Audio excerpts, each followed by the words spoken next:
Octavio's Puppet Show! Octavio's Puppet Show!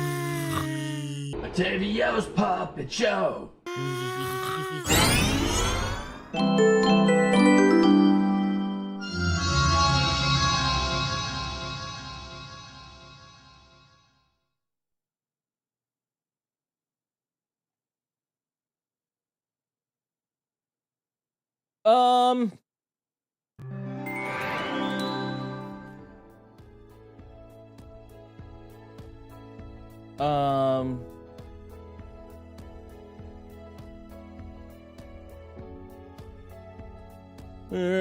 So sad. Hello. Oh wow, so many chats. Wow. Okay. Oh whoa. What? Friggin' OBS updated. Now it looks weird. Hello. What's going on? Welcome. Welcome. Hi. It is I, the opulent, the altatonic, the operatique. What am I again? Hi, I am the opulent, octatonic, operatic puppeteer from Bounty Hunter Unit Armis of HOLOSTARS English. My name starts with an O and ends with an O. My name is Octavio. Hi, how are you? What's up? What's up? Komosto namon? Tongo no mono? Tongo no? How are you, Overbodo? What's going on? Hope you're okay today.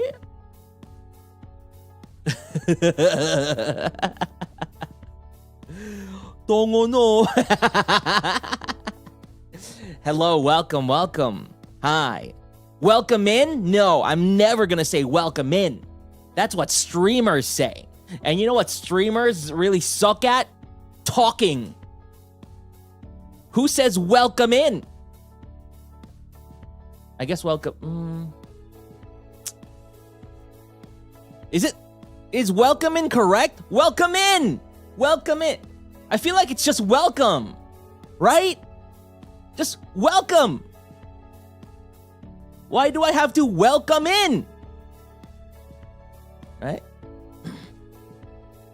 Welcome inside? I mean, just welcome, bros. Welcome, bros. Welcome, bros. Wait, is welcome in correct? Welcome to is the grammatically correct and most common way.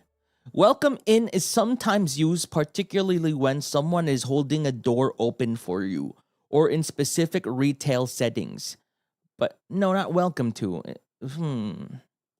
See? Ask linguistics. I'm in my mid-30s.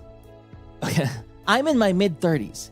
If I were to welcome someone entering my store, I'd say, welcome to such and such, or just a plain welcome. A little over a year ago, I noticed that one of my college-aged coworkers who is bilingual says, welcome in, instead. I initially assumed it may have been a translation of a Punjabi phrase welcoming people. Then I noticed that all my other college-age coworkers also said welcome in.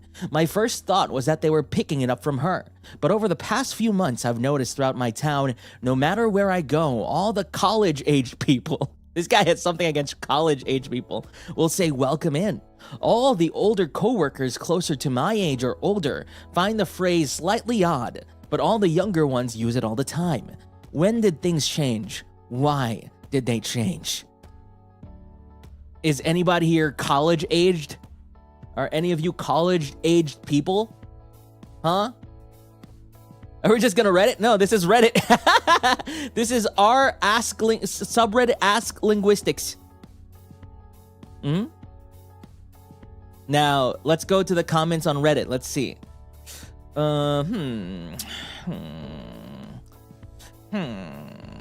What's the best comment here?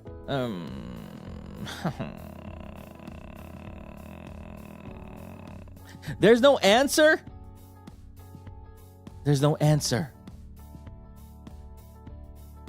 But, you know what? Honestly, I agree. I've only ever heard welcome in probably in the past maybe 5 years. There's no answer. Did we just get a Mandela effect? We just got a Mandela effect. This wasn't a thing. kids these days? Where are them young Gen Zs at? OP should touch grass. Does teaching in college age counts? Yeah, that's true. Yeah. Do you do welcome in? Is there an English teacher in here? Is there not an English teacher? Let's see, more like linguistics, more like, the languages. I thought it was like welcome inside, whatever the gathering is. I'm pretty sure welcome in is just within the last decade thing only. Decade. Just this. Maybe half the decade. 5 years ago. That's when it started. No one said welcome in before. It was just welcome. Welcome! Or welcome to my store! Welcome to my vlog! Linguistics? Are you a linguistic person, minuscule whelp? Tell me. Is welcome in, correct? Huh? I mean, we say pasok kayo as welcome in my language, so that makes sense because it's inside. Pasok kayo. Enter you. That's the translation. Enter you. You enter. You enter right now. That's the translation for that. Well, come in. What are you standing out there for? Well, come in. Huh? Welcome back to my channel. Right? People don't go, welcome into my channel. Welcome into my life. Welcome in to invite the vampires inside. Here are Skittles. Let me just throw some Skittles on the ground so you get distracted. Enter you. Enter you. Pasok kayo dito. Enter you here. Enter you here. Welcome in. Welcome in, Raiders. Okay. Welcome in, Raiders. Yes! Yes, that's where I always hear it. Welcome in, Raiders. What's up? Hi, I'm the Opulon. Welcome in. But that's the most I've ever heard of it, probably here in HOLOSTARS. Like, every streamer I watch is like, welcome in. I'm like, huh? Welcome in? Oh, I'm a busy me. But weird. I wonder if people actually use it like in real life from the Reddit thing. Welcome in. Hello, welcome in as opposed to welcome. From the English language and usage stack exchange. I don't know what that is. Why is everyone saying welcome in now? See, that's 2024. Is it correct to say welcome in? Welcome in is not the standard way to greet someone. Instead, the correct phrase is welcome or come in.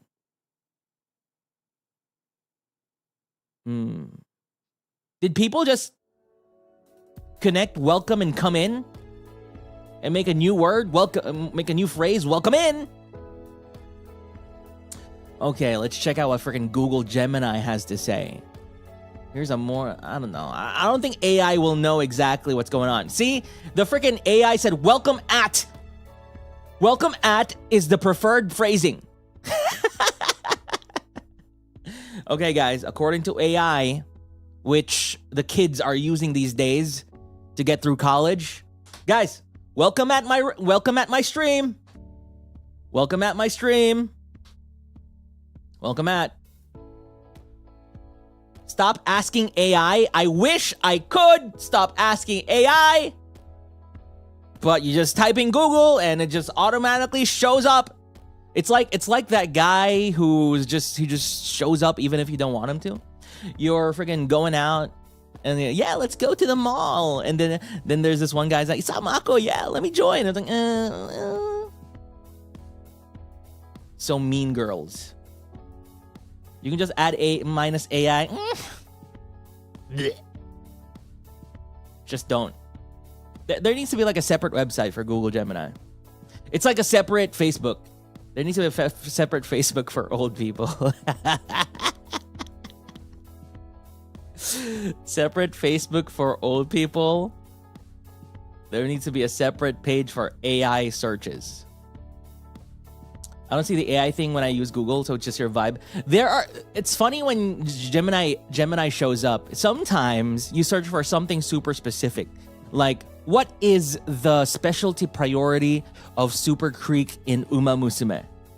And then Gemini doesn't show up. But then you search for something like, what is Uma Musume? And then it shows up. It's like, ooh, Uma Musume is a goat racing game.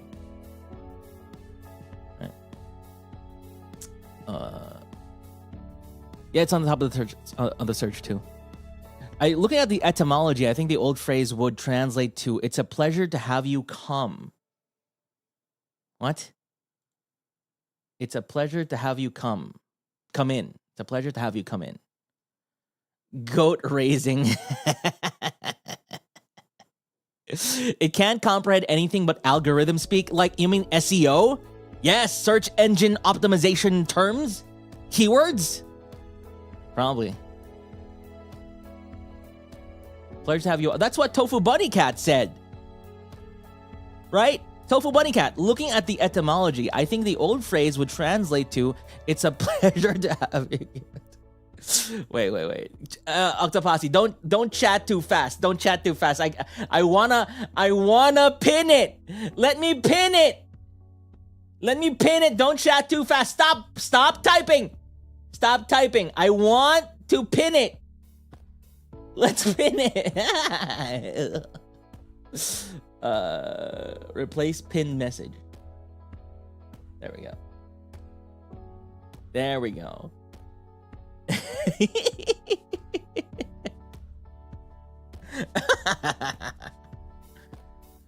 Read the whole sentence first, bro. How about you read the whole sentence? The whole sentence is right there. Nothing comes after. That's it.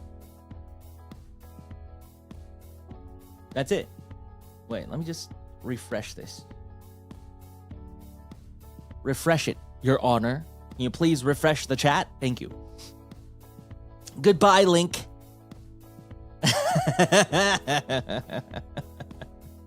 No. Yes. Yes. But first off, thank you so much to the following people. Grace for upgrading to Blow Puppet. Thank you. Remorium for Sock Puppet. Thank you. Tofu Bunny Cat for the Blow Puppet. Thank you. Kemoth for the Sock Puppet. Thank you. Teleshina for the Marionette. Wait. That's a marionette. Marionette. Marionette. Tell us. The Bossy. What did friggin' Gold Bullet say? Watch your Bossy. Watch your Bossy. What was Watch your Bossy. Something like that. Bossy. Marionette, I'll add you to the puppet commissions. Puppet commissions. For the marionette. Do you have any special requests? Nothing?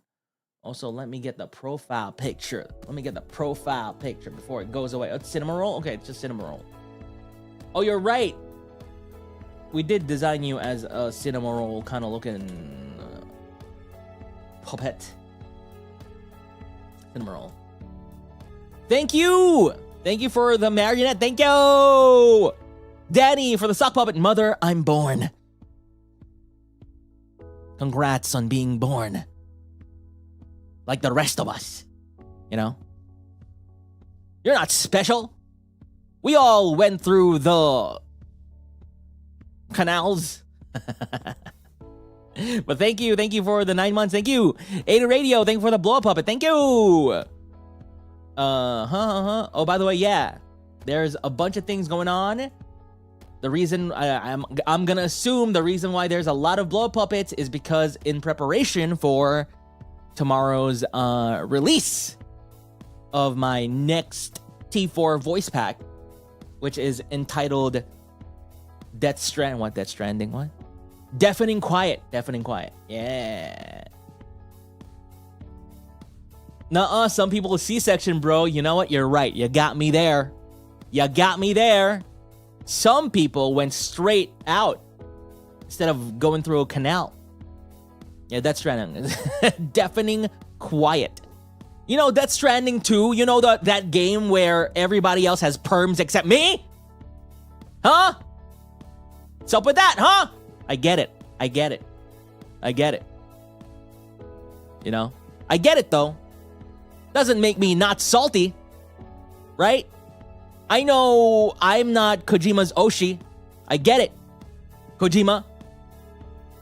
I still love you, Hideo Kojima. I know I'm not your Oshi. But I'm still salty. You can see what happened to me ever since we finished Death Stranding, and ever since we've been waiting for Death Stranding 2. Have you noticed? I haven't been playing games. Right? That's Pain Pecco right there. Mm-hmm. I haven't been playing games. That's sometimes you get super excited for a game that you buy it day one. And all you want to do is play that game. But then something is stopping you. You're waiting for something. For some people, for normies, maybe an exam is coming up, right? Maybe some big thing is coming up that you can't play games yet. And you don't really feel like playing any other game except for your gacha games that really don't take a lot of your brain space, right? So how many weeks has it been since Death Stranding 2 released? 3 weeks? Huh? I haven't been able to play a game normally, aside from Uma Musume, because it does take a lot of my brain space, but it doesn't really need me to be super engaged in it. I don't have to like look at my screen the whole time and analyze all the stories and right? I haven't been playing games. That's why I have been making so much music.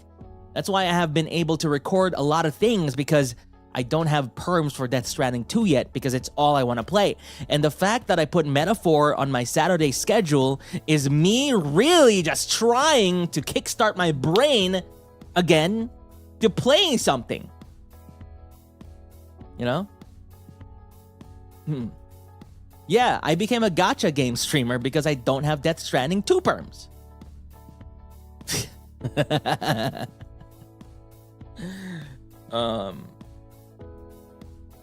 I know a lot of us are also waiting for the perms.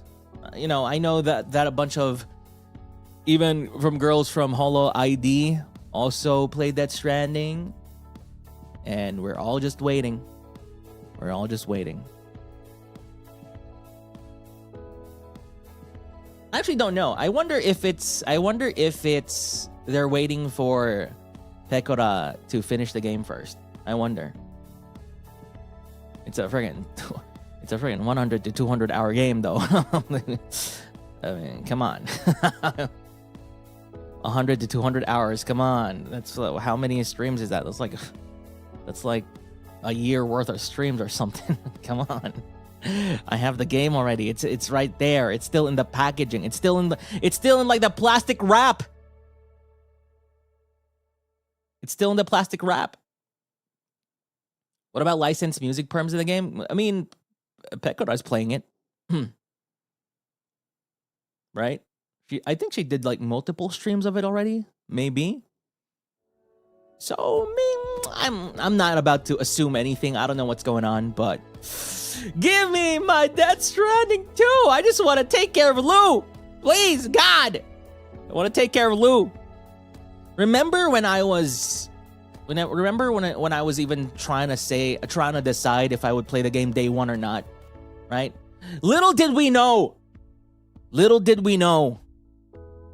that wasn't even a possibility.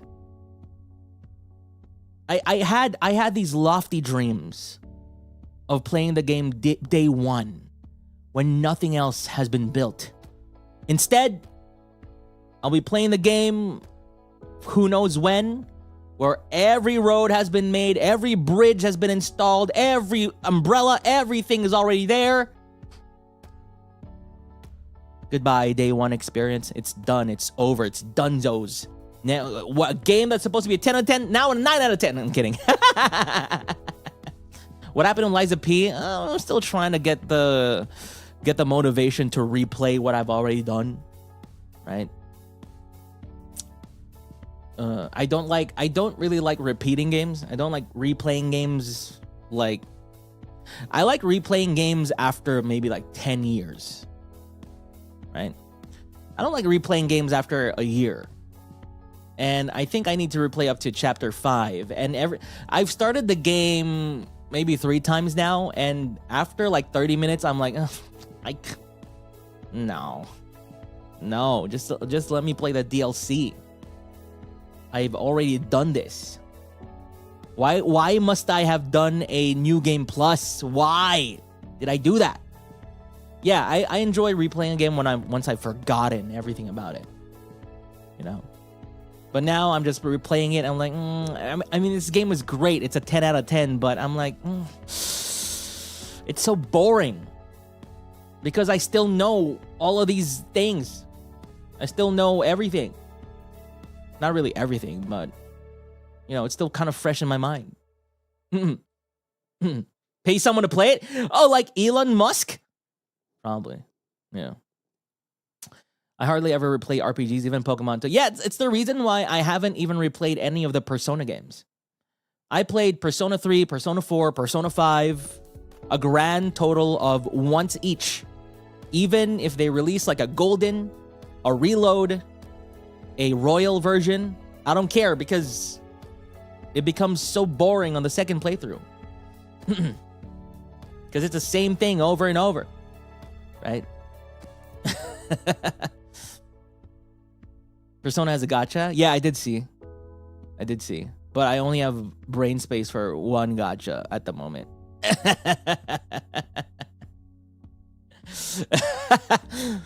And that's Horse Girls.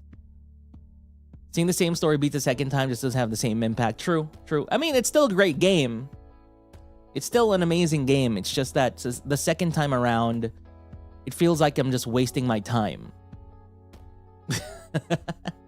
Unfortunate that my brain works this way. However, let's say 20 years later, you know, I look at my copy of Persona 5 and like, might be time to refresh my memory. You know, because after 20 years, what Persona are we in already? By 20 years, Persona 6. Yeah, Persona 6. After 20 years, we'll finally get Persona 6, and that'll be time to replay these games. Yeah, because we're still gonna get Persona 5 Dancing 2. We're gonna get Persona 5 Fighting. We're gonna get Persona 5 Chess. We're gonna get Persona 5 SRPG. Wait, we already do have that. We're gonna get Persona 5 Gacha first. Oh wait, we already have the Persona 5 Gacha. Gacha 2! Right? We gotta get all Persona 5 stuff first. All genres before we get Persona 6.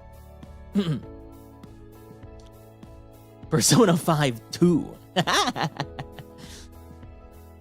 Also the Q versions. Yeah, we did get P5. Do we have P5 Fighting? What? Do we? I don't remember that. Persona 5 Fighting. Strikers. Yeah, we got Strikers, which is the Muso game. What else? Persona 5 Tower Defense game. You know, Persona 5 Shooter. We're gonna get all of that first before we get Persona 6. But I'll figure out a way to get to chapter 5 in Liza P. Because I'm pretty sure that if I finally get to the DLC, you know, I'll become engaged again. I'll become super compelled about the game again. I just need to get there. Maybe I should pay Flayon. Flayon, can I pay you to get to Persona 5? Speedrun is the key.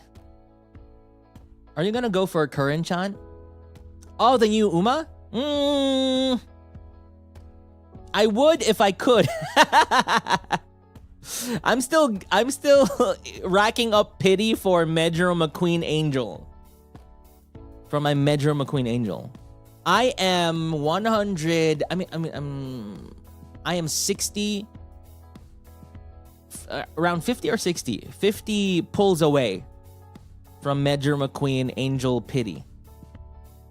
I'm almost there. You haven't got her? Funny story. Last night, I got... The other day, I got a free make debut ticket.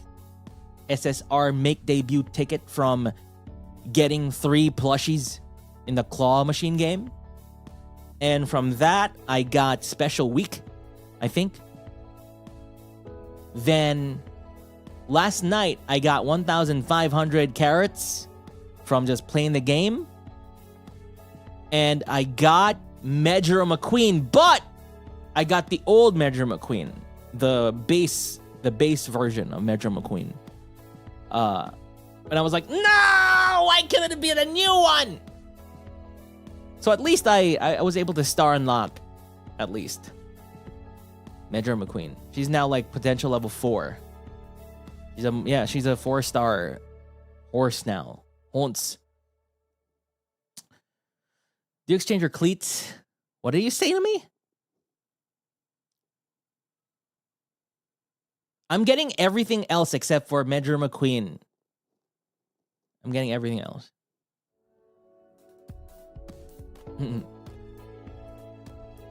What do you mean exchange your cleats? What does that mean?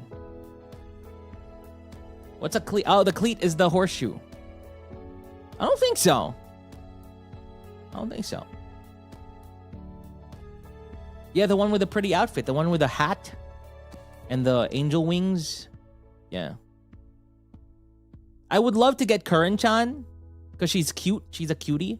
But I don't have enough carrots for that stuff. I'm going to focus on Medra McQueen first. Angel version.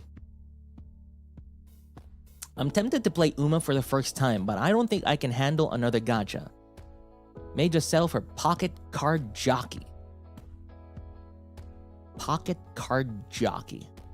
What is that? Is that also a horse game? You want my extra Kita-san, Octavio? I don't need it.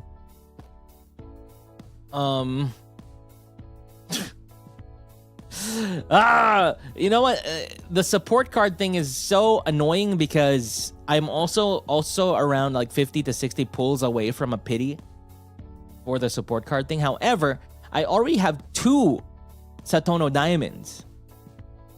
So should I even use the pity on 1 Kita-san Black, knowing that a base level Kita-san Black isn't really good? Or should I just spend it on Satono Diamond? Yeah, I've been borrowing Kita-san Blacks like there's no tomorrow. So honestly, I might just get a Satono Diamond. Yeah. So I can uncap it one more time. And then I'll be one more Satono Diamond away from like fully uncapping it. Is Satono Diamond good? No. She looks good though. Like she's very pretty, right? She looks like she has the same vibe as Mume, right? Like the green outfit and the brown hair thing going on. Yeah, she's very pretty. What are the stats of that card? I don't know. It's a stamina card. Yeah, it does look like her. Also, the eyes are very pretty as well. But yeah, of course, we delve back into freaking Uma Musume talk. Of course.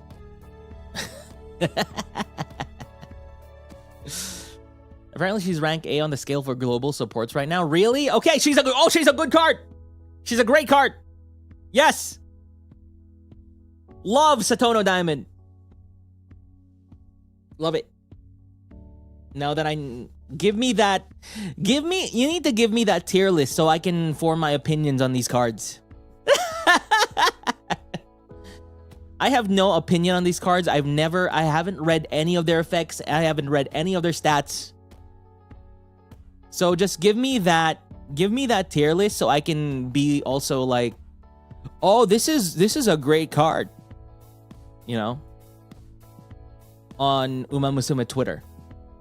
And act like I know what I'm saying. Use compare tool in game Torah since you like to make your own opinion. Bleh, bleh, bleh.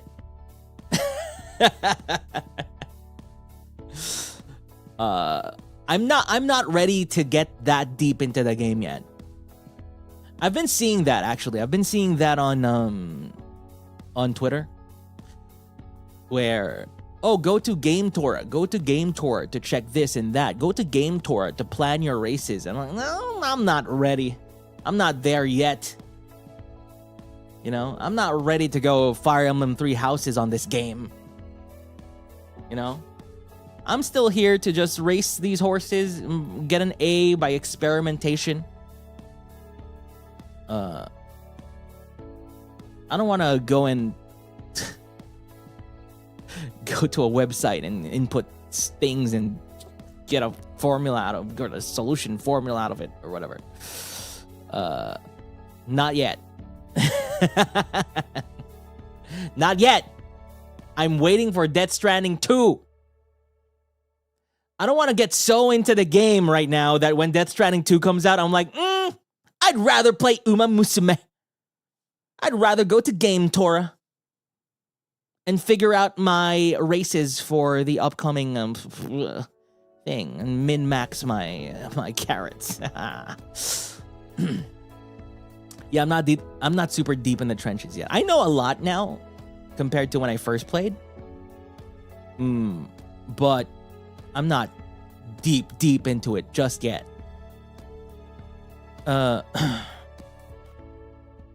Maybe if you start getting deep into the game, the universe will sense it and give you Death Stranding perms. No. When Death Stranding 2 comes out. I love her rose-colored perm goggles. Yeah, we got perms for Death Stranding 2, guys. It's just that the game hasn't come out yet. Trust. Believe in me. The game hasn't come out yet. That's the only reason why I'm not playing it yet. Yes. I will be there day one. Don't worry. We will play the game day one. We will see Norman Reedus' face day one.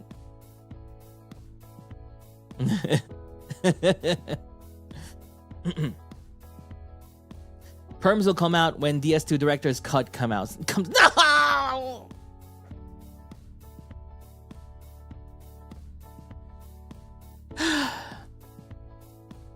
Pain Peko.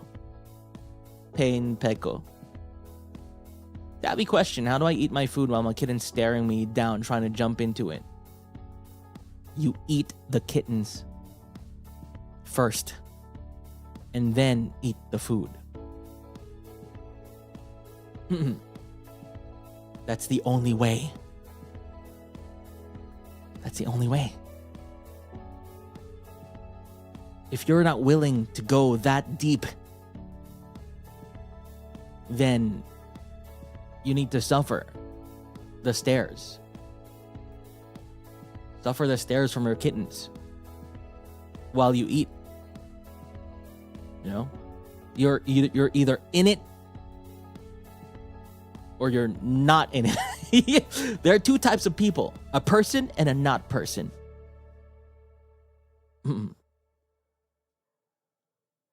Better say a /J. No, I will not. I will not change my speech to appease I don't know, the algorithm. What am I trying to appease? Maybe the algorithm, yeah. We're not allowed to say we should eat kittens because of the algorithm, right? Nothing else. Right? Are we sure? Yes. Yes, that's the reason. Oh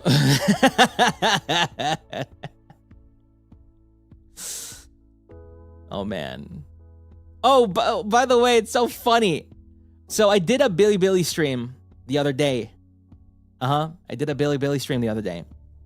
And it was fun. It was a karaoke. And I think the Bilibili, the stream itself, the VOD is already up. Yeah, it's up now. So if you want to watch that karaoke, it's great. It featured like Chinese, Korean, English, and Japanese songs. Songs that I can't sing here. For example, I sang Aishite, right? However, I can't sing Aishite in a normal karaoke because the instrumental itself is not available on Utachao. I don't think so. At least last I checked, it's not available on Utachao. The only thing available is the official instrumental. And I can't stream with like super chats and ads and whatever if I use the official instrumental of Aishite. That's why the video itself, Aishite, is not monetized. Right? So I was only able to sing Aishite on Bilibili. So someone did ask even on my YouTube community post, why don't I do it on Twitch? And I don't know, I think there's this weird notion from people that Twitch is somehow more lenient than YouTube. But the honest thing is, in all honesty, especially in terms of music, I feel like Twitch is even more strict than YouTube for music stuff. Yes. So in general, Twitch is the same as YouTube, right? In fact, you even see more like big, high profile like bands and stuff over on the Twitch side. So in many ways, it's even more strict. So yeah. Yeah, they come down really hard. And the whole like DMCA scare from many, many years ago started on Twitch, I believe. It's not even on YouTube, right? On YouTube, they just maybe demonetize your video and stuff like that. On Twitch, they can just take you down. They can just take you down. Isn't Twitch stricter? Yeah, I think I'd want to believe that as well. So that's Aishite, a song I wanted to sing. I was able to sing on Bilibili, which is great. What was another song that I couldn't sing? Goddish. I think there are like additional things I need to do for Goddish. Then, of course, you know, all the Korean songs. Korean songs I feel like I can sing, but there was an incident before, right? During my Octalks where I just sang a little bit of Twice. And then Mane-san had to cut it out. I sang just a little bit of Twice. Then it had to be removed from my VOD. When was that? I think that was like an Octalks. I just did just 2 seconds of Twice. And it was replaced. Yeah, it was replaced by something. Yeah, I think that was my first ever bonk. That was my first ever VOD surgery. It was replaced by like a or something like that. I need to go find that. What Octalks was that? Can somebody tell me? I wonder if anybody is privy to that information or remembers that. I sang. I think I just did like something like I did like just like you know, something like that. And then I got bonked.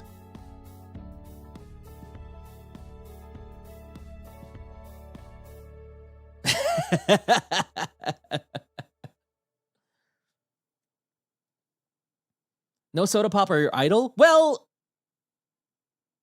I think that should be okay for an unarchived stream.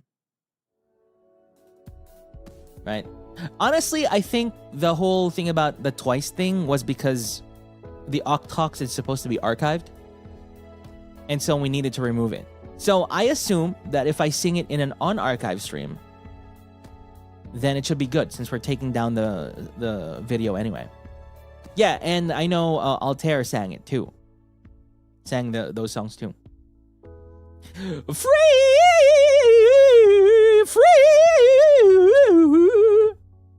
You know, one of my favorite songs. Live up big, the big and take it. In the past be the past and we'll break it. Free, free. Dr. Musashi, thank you for the raid. Thank you. Was your Bilibili VOD archived? Yes, sir. It's archived. It's right up. Everything is there. All the music. It's right there. For the English songs, I sang Juno and Beautiful Things by Benson Boone. Benson Boone. The meme song. Well, it's a meme song now, but the song is really good. Have you guys seen Benson Boone perform that song? He just does like flips. He does like somersaults. I don't know why he does somersaults while singing it, but sure. Yeah, he flips around. He does like... he does backflips. He's like, he backflip. The beautiful things that I've got. Please stay. Backflip. I need you, oh God. Backflip. I can finally experience peak. Heard you back out on Juno. What happened? What do you mean back out on Juno? I did sing Juno. I didn't back out. Oh, I backed out on a certain... Oh, yeah, I backed out on some certain words in Juno. Because I wasn't sure. I wasn't sure. If I'm not sure, I'm just not going to risk it. Backflip karaoke when? No. I remember I took... It's either karate or taekwondo. I think it's taekwondo. Taekwondo classes when I was 23 years old, when I was a child. And the first lesson was to do a front tumble, front roll. Yeah, that was a very first lesson. So that's the... So I know how to do a front roll. I know how to do that. A backflip, I didn't get there yet. I did a front roll. And then one day, my mom came to check the lessons, came to watch what we were doing, right? And then she saw me do a front roll. The next day, she was like, okay, you're not going to taekwondo class anymore. Nope. It's Jover. We're not letting you do that. That's dangerous. Yeah. When she saw how physical it was, she was like, yep, nope. Focus on other things. So at the very least, right? At the very least, I know how to do a front roll. I think, let me check the taekwondo belts. Taekwondo belts levels. So it starts with white, right? Starts with white. Then next is yellow. Next is yellow with a stripe or something. Starts with white. Next is yellow. I got to yellow. Yeah, I got to yellow. Damn. I was basically a senior. Got to yellow. I remember there were even days where the teacher would pit us against each other. Yellow versus yellow. You know, and we'd wear like these big like foam things on our bodies and our heads. And then we kick the hell out of each other. Fun times. Yeah, sparring. Yeah, that's what it was. Sparring. Fun times. Yeah, CQC lore drop. That's what I should have dropped in the lore. In the not really I guess IRL. This is my IRL right now. Anathema IRL. Yeah, it's my IRL lore.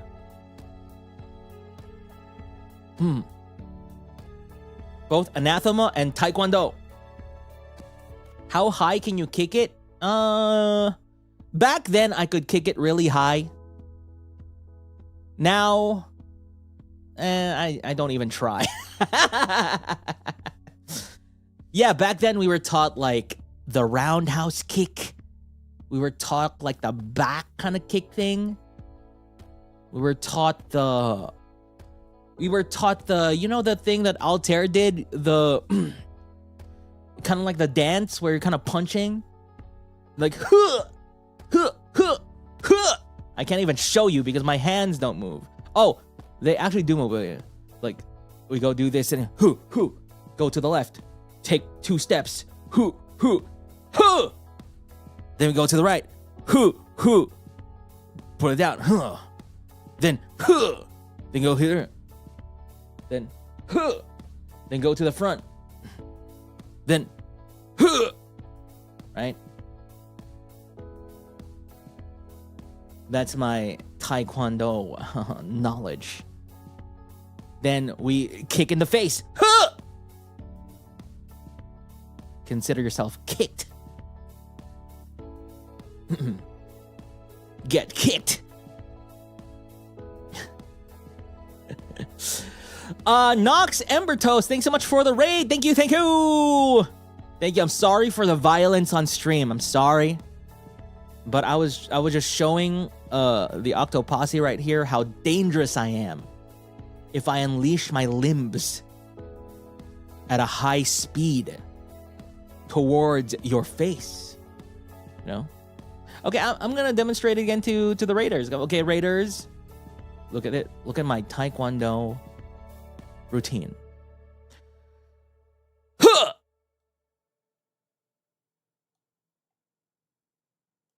Huh! Hus! Ha!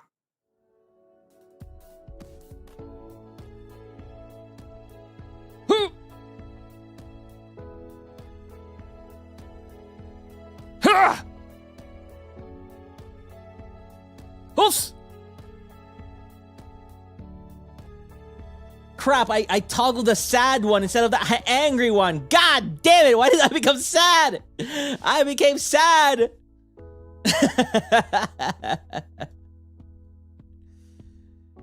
I became sad. Azamas!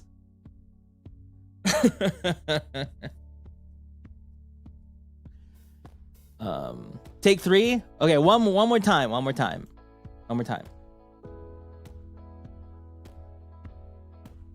Huh. Mus. Huh. Mus. Mus. Mus. Oh yeah. Mus. Hus.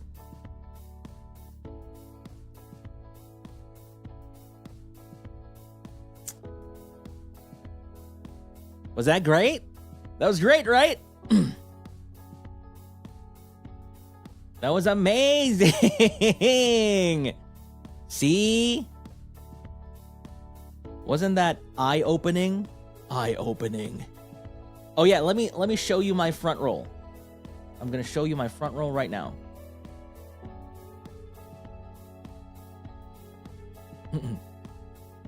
The only type of roll I know. Okay. Front rolling. Happening. Now.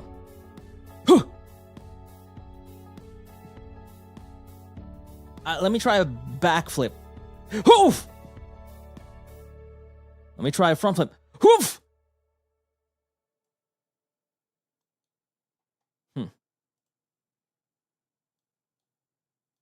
I can see that you're scared. I can see that you're scared. And okay, I'm gonna stop it now. I'm sorry for the violence. Okay. Sorry for the violence.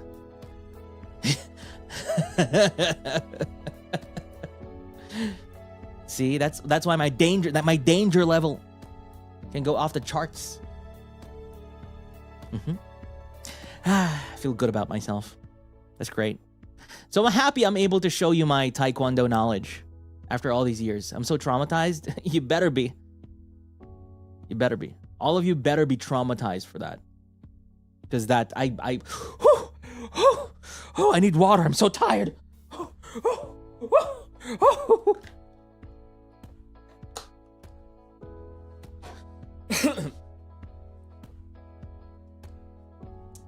Let's play the game.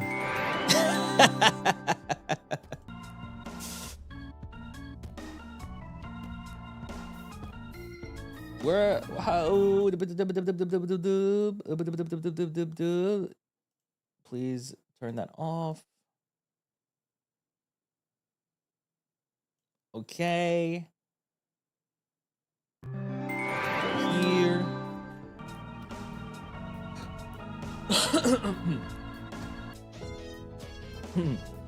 All right. I forgot you were gonna play a game. I forgot for a second too, but let's not forget that we are gonna be playing Pandora's Whispers. Pandora's Whispers from the cool people over at Tactical Elysium. Tactical Elysium made what was the title there? Protostar Twilight, which was a Tempest fan game. It was a Tempest SRPG, right? And I loved it so much. I played it on stream as well. And then many months later, maybe a year or more later, I don't know, they come out with this game, which is an Armis fan game, which I think is also an SRPG and features the cooler side of HOLOSTARS. Also, this music is so good. The bass line. Yeah, it's an SRPG. Yeah, exactly. How could I not play an SRPG HOLOSTARS game when I first saw it? I was like, huh? What? Of course. Yeah, this art is made by Orenjimaru. Actually, I do have the itchy site on here. So maybe we can reference this as we play the game. Maybe, we'll see. We'll see what I feel about it. There's a lot of credits here. It's a bunch of the Armada. Thank you. Let's go play it. Let's see as much as we can. Right? It's still a demo, so I'm gonna assume that it's pretty short. But I don't know, maybe you cooked a friggin' 20-hour demo. Huh? Or maybe not. Who knows? This is a 20-hour demo?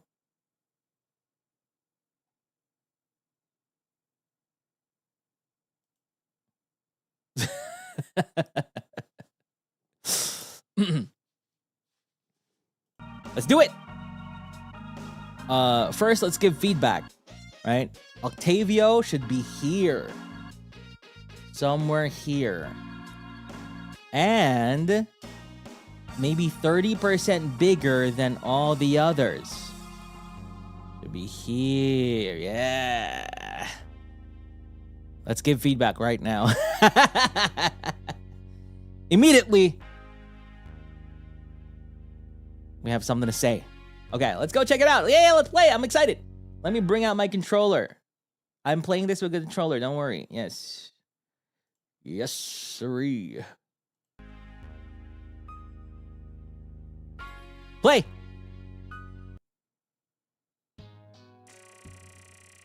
Wow. Immediately. What? Ooh, the font too? The text box? You get like a backlog? Oh, you get like a... Whoa, you get a backlog? You get hide UI. You can see the art. You can skip with control, and you can proceed with space. Nice. Immediately. It looks heckin' amazing. The Badlands heat is as merciless as ever today. The sun beaming down upon a ramshackle settlement stretched out over two sides of a narrow... Okay, writing. Okay, writing. Huh? Okay, writing. Okay, writer. We get it. You're a writer. We get it. You write. You are a person who write. Wait, let me check real quick. Here. Oh, looks like the audio mutes itself when I click away. Okay. The writer's writing. Ramshackle? Who says that? Only writers say that. Rusty pipes snake down into the canyon, drawing up water from a river far below to sustain the outpost's populace. There's water underneath. On the surface, people skitter through the streets, going about their daily business. A workman hammers a flyer to a light post, frowning. Is that the new LI in Love in Deep Space? Wow. There's world building. They're building the world with descriptions and adjectives. You know, because they can't be bothered to get a freaking hammer and actually develop their muscles to build a world. No, they just pick up a pen and sit on their seats and write from there. Still having that trouble with the water mains, are they? Oh, that's a passerby. The new LI. The workman says, like you wouldn't believe, new breaks in the pipes every day, as if something's corroding them from the outside. Weirdest thing. You see, there's some characterization because of the way they say corroding. They don't say corroding, they say corrodin. See, this is what we're gonna do. We're gonna look at every single thing in this game. Everything. We're gonna comment about everything. Okay? Is that the hollow tree? Wow. Is that sand? Whoa, look at the glistening stuff on the sand. Oh my God. So the higher ups have put a bounty on looking into it. We're gonna make money by... Are we gonna fix some pipes? We're gonna zoom in. Guys.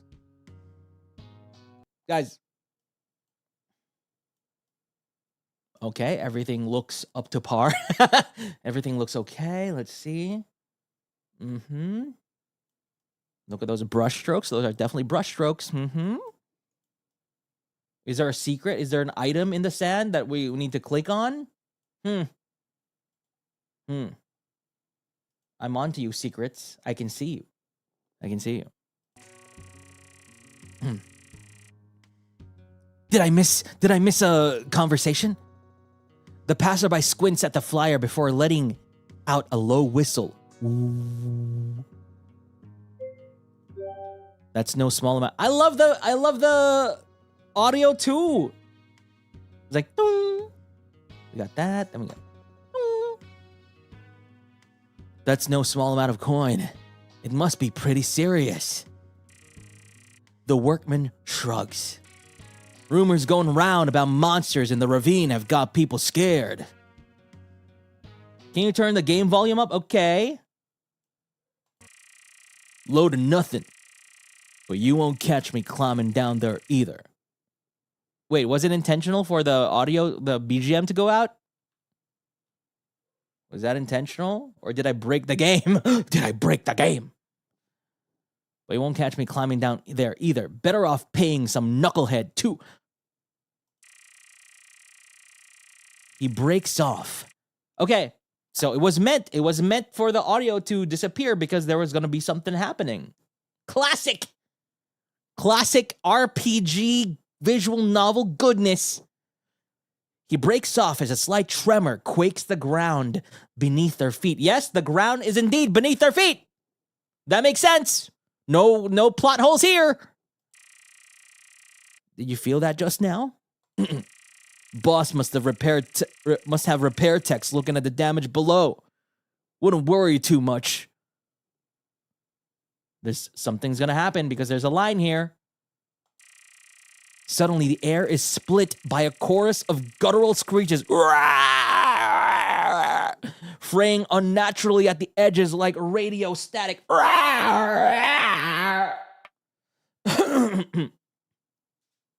The cough is part of the guttural screeches. Screams follow, frenetic, terrified. The ground rocks again, and the passerby stumbles, nearly losing her footing.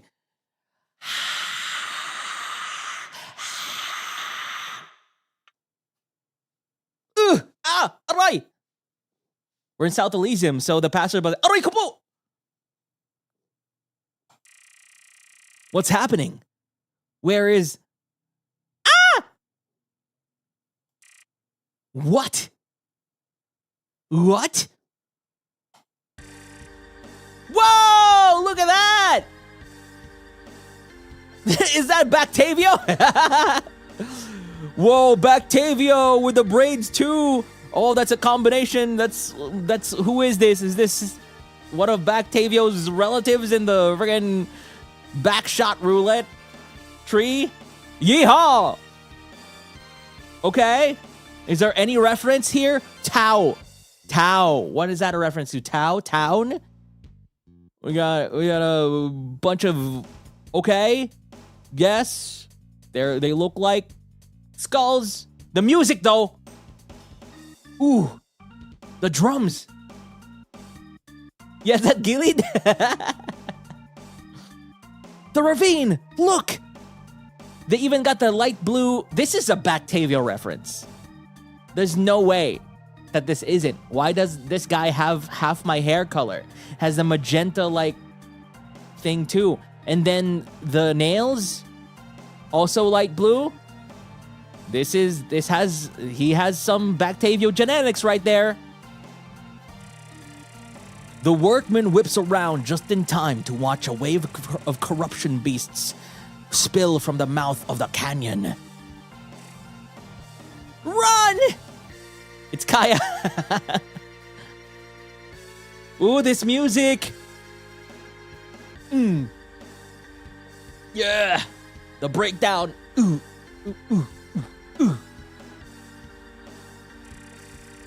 They try, but the streets are thrown into chaos with people fleeing, and the monsters are both fast and many. Wait, Just then, the workman trips on the toe of his own steel-capped boot and goes tumbling to the ground. Point and laugh. Aw. How? Wow. Maybe that's Gerard's descendant. The passerby vanishes into the crowd, and as the workman scrambles to get to his feet, a shadow falls over him.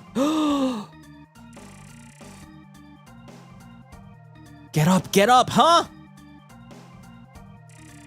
A drip of black ichor lands on his shoulder. Ew, fizzling like water. Psst, on hot asphalt.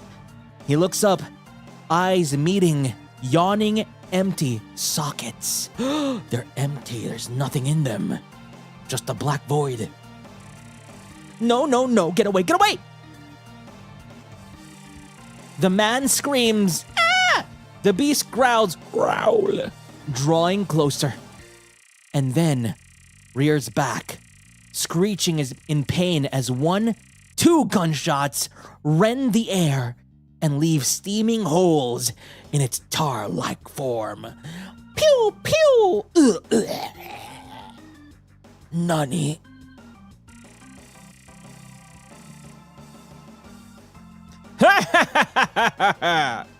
How's that for landing a fucking shot?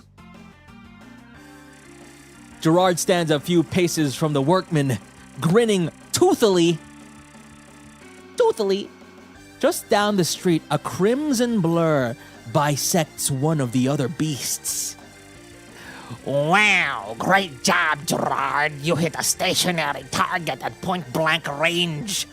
You want a goddamn medal or what? Hey, look at these sprites though.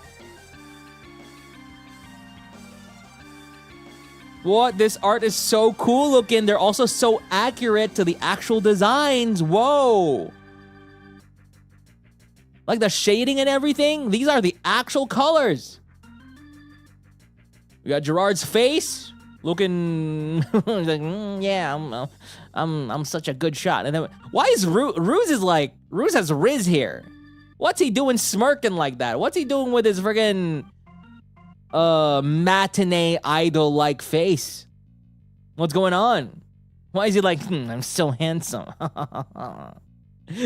This art is great. Let's check the credits for this stuff.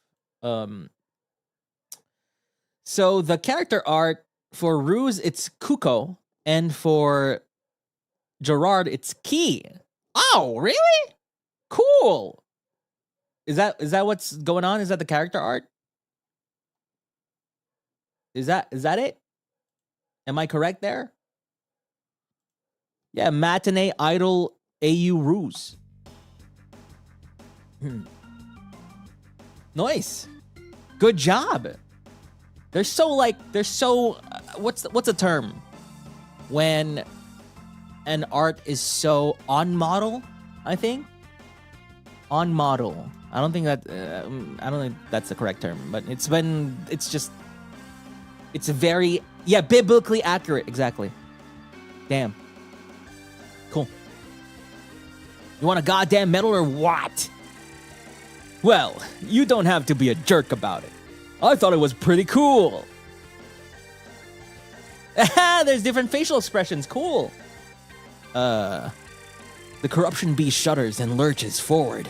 Its bullet wound starting to pull closed with a grotesque squelch. Ooh, it just closes its wound like that. I can imagine like the tendrils of black being like... Gerard glances at the workman. This is so cool. Like everything, the text box is like custom. It looks custom made. The font is very like, it's in this. It matches what we're looking at. I see a bunch of like games just use like Arial font. Just the default Arial font. So it's cool that, there's a font choice here.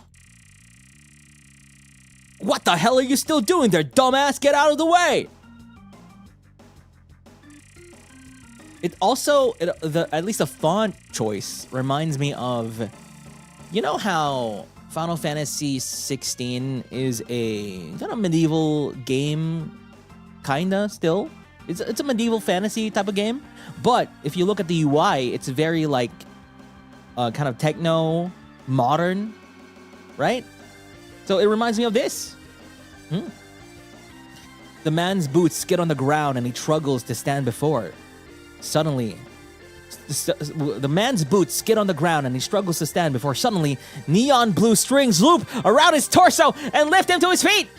Yes! The best character in this game! Whoa! Look at that art, bro! What? Why is he so cool looking? Wow! He's so sharp! Look at the suit! What? I love the colors too. It's so soft, and look at the dynamic range on the shadows up to the highlights. Whoa! Who drew this? Let's check the thing again. Pause. Pause. It's either pause or pause. Pause or pause. The women are pleased. Pause 212. You drew you so soft boy. Soft boy.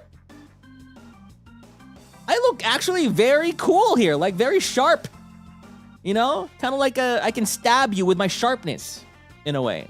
I really like it. Even I don't think this is soft boy at all, right? Even the mouth, it's long and it has a little smirk at the end like that. Yeah, it's so cool. Ah! It's so good. And the strings, oh man. Oh, look at that body, bro. Look at the snatched waist.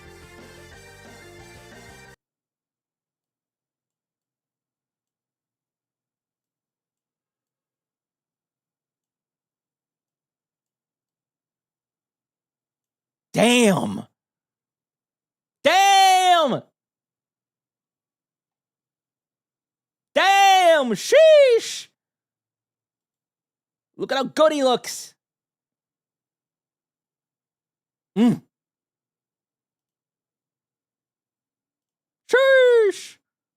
Let's go. And up you go.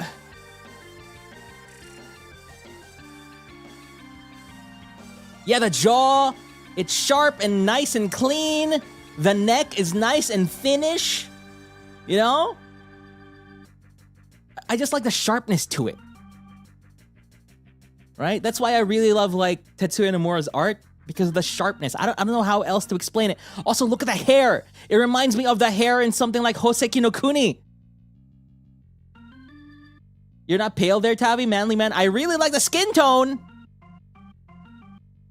I think it's really nice and vibrant. Yeah, look at it looks like Diamond's hair from Hoseki no Kuni. It's so cool. And Diamond's my favorite character in Hoseki no Kuni. You can thank me later. Run along now. Octavio pats a workman on the shoulder as another gunshot rips through the settlement, splitting the beast's skull mask cleanly in two. Eek! I'm having a hard time voicing Octavio. I think I'm more in tune with Workman-san. Workman-san, more in tune with him. So, yeah. Oh! A CG art immediately? Whoa! Nice shot, Goldie. Whoa. Whoa. Look at the lighting. Look at how the metal surfaces or whatever surfaces glimmer. They kind of give off a soft like light because of the sun that's right there. We're looking through the hole in a corruption beast. Cinema, we got Gold Bullet over here. Rue's attacking over there. Me just aura farming in the middle.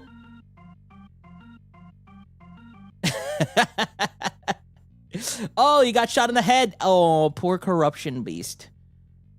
Wow, this art is... It's cinema. You can already see, like, I can already see an anime intro. I can already see this animated. I can see it. You know? And the anime intro is like...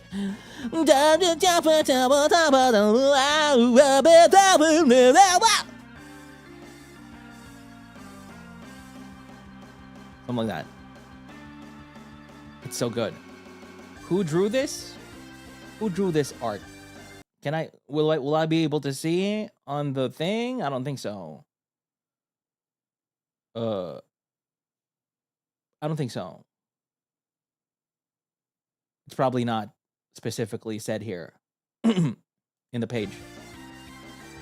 He drew this? Wow. Wow. The credits say who drew the art. There's credits for the CGs. Oh, credits for the CGs. Wait. CG. Testers. What? Character art, background art, splash art, character info art, demo scenes. Demo scenes. Oh, is that one? Is that the one? Demo scenes?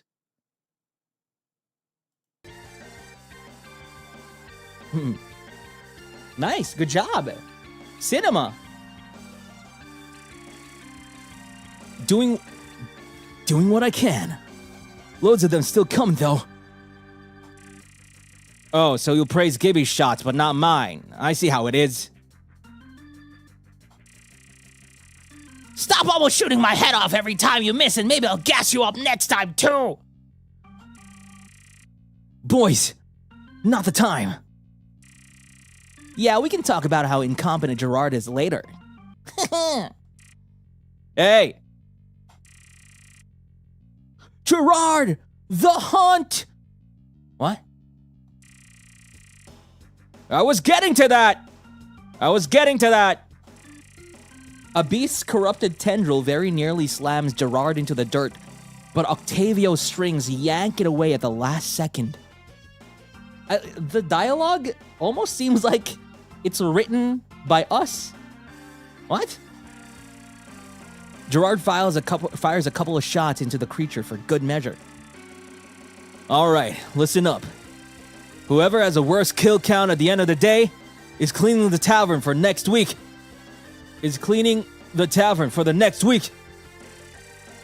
And let's make sure none of the townspeople die, remember? I don't know. Yeah, that too. Anyway, hunts on, boys! Whoa! Oh my god! The pixel art! Wait. Oh? There's so many details. What? There's a bunch of carrots for Uma Musume. Oh, bunch of post boxes. There's water. I want to interact with the water and clean my face. Wow. There's cacti. Little cactus with a flower too. Damn. That's a lot of corruption beasts. And all these civilians in the way too. Ooh.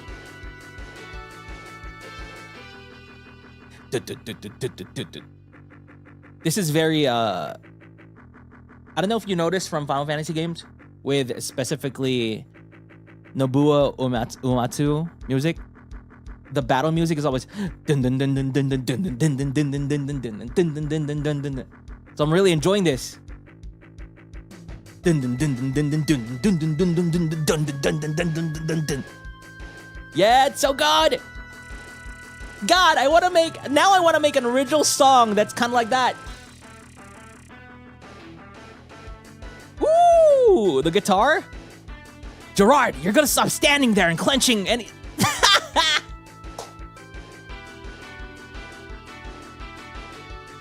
You gotta stop standing there and clenching anytime soon?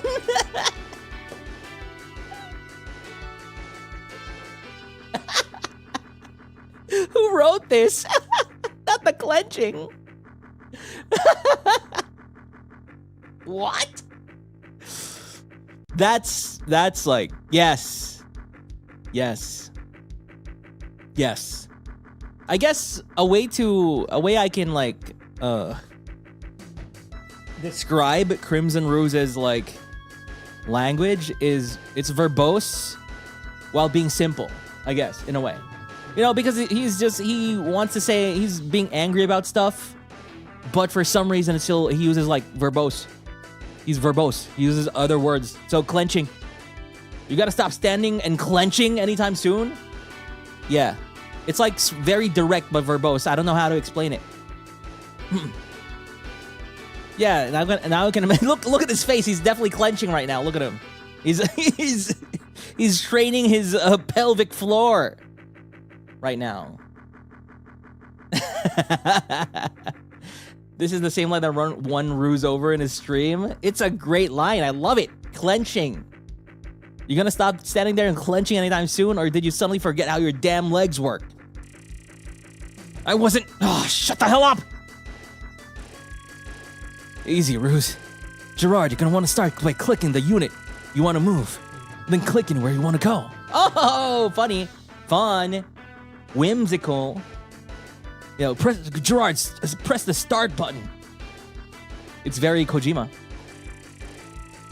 This'll work with any of us. But I think you can set an example, big guy. Try running towards a corruption beast over there. Okay, move Gerard. I love even Gibby's dialogue. You know, he has like these... He adds these words to his sentences like big guy. You know, stuff like that. What else did he say here? Oh, I can't check the dialogue anymore. What does C do? Move Gerard to the designated tile. Cool. Easy enough. Not even out of breath. At least bring Octavio with you, you dumbass. You can't take on all these monsters alone. Move Octavio, designated tile. Okay. Ooh, the sound effects are so good. Right behind you, Gerard. Don't worry, I'll make sure nothing happens to you on my watch. That is so not reassuring. Oh, look at the face! Can we blow this corruption beast to bits already? Be my guest! Since the enemy is within your attack range, you can just pull the trigger whenever you like. Now, why do I feel like he's joking? Like, is he really in his attack range?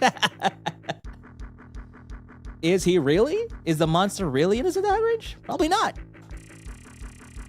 Oh, but you should probably take a closer look at the enemy first by moving the cursor over it. I am looking at it. Wait, what the hell are these numbers? Am I looking at my tax return? Tax return? No way you know what that is. No way you know what that is. And no, those are combat stats. You know, how likely the monster is to beat you into the ground, plus some other stuff. You can get all the nitty-gritty from the help menu, but for now, just focus on the number next to hit. That's how unlikely you are to somehow land a shot. Bro, you can just take my voice right now, you know, just isolate it and just put it in the game. Do it. All right, let's talk more. Lock and load! Take this! Attack the corruption beast. Oh, I love the look. I love the look of the text. Attack. Yeah, it's still, what? Oh my god, wait! It has the actual model this time! Right?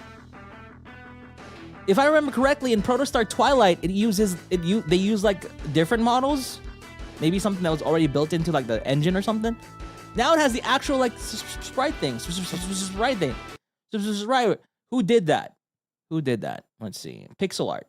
Is that the pixel overworld and battle? Oh, okay. So Gerard was done by Mac. Gerard overworld and battle. Oh, the overworld was the one earlier. So Key made my overworld and battle. Cool. Wow, Key, you did a lot of art. Holy crap. Nitro Striker, Ruse overworld. And Miem Gold Bullet overworld. Mac overworld and battle. Ruse battle. Huh. Interesting. Thank you. Thank you. Huh, is that why you're not in Octavio anymore, Key? Because you're making assets for this game. Wow, you actually got it. You call that an attack? The thing's barely even scratched. Can you mind your own business for one sec? Well, calm down, you big baby. I wasn't finished. I was about to say, if you want to really hit an enemy where it hurts, then you better hope you're on better terms with Lady Luck than I am. Take another shot. Take another shot, champ. Maybe sheer dumb luck will let you land a critical hit. I'm going to pretend I didn't hear the dumb part. Funny. Then his face is just like, I'm gonna pretend I didn't hear the dumb part. Okay, attack.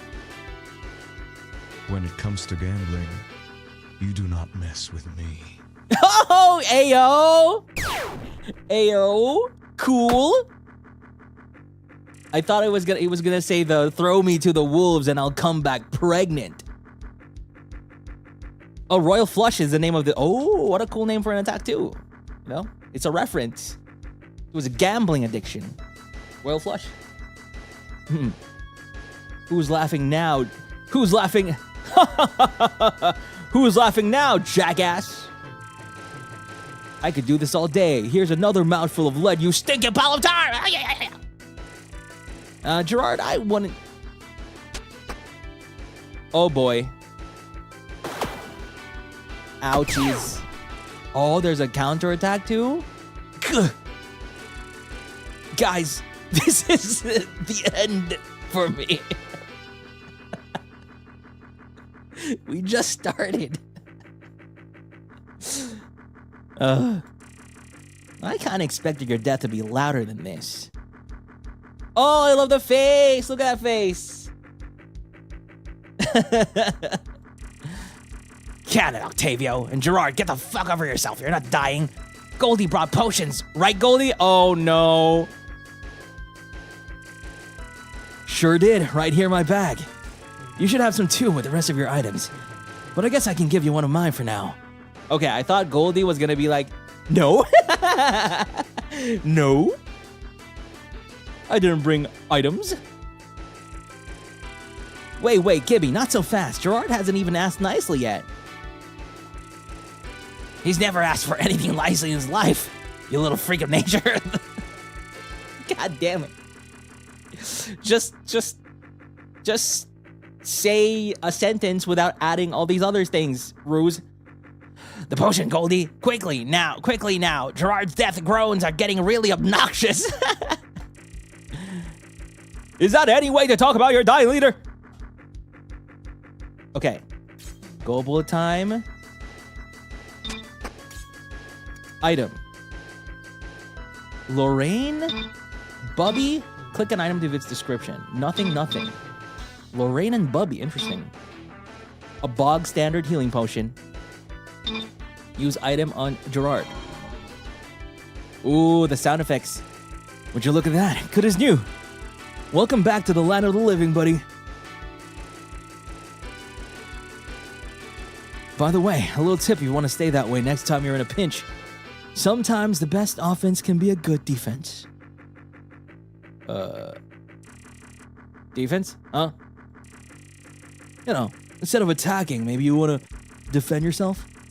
Sure, you won't be able to hit back while your guard's up, but it'll make you a hell of a lot harder to hit. Sounds boring, but whatever. Guess I'll keep it in mind. 8 Coin says he forgets that within the hour. You gotta pay that bet out of your coin pouch you dropped on the ground over there, smart guy. Huh? When did that happen? Dunno, champ. It's not my goddamn wallet. Go on, run along and pick it up already. Who wrote Ruse? I believe in you. Just wait right on top of it while the rest of us handle all the hard work. Who wrote Ruse? You should have auditioned to HOLOSTARS. And probably got in. And you'd be Crimson Ruse.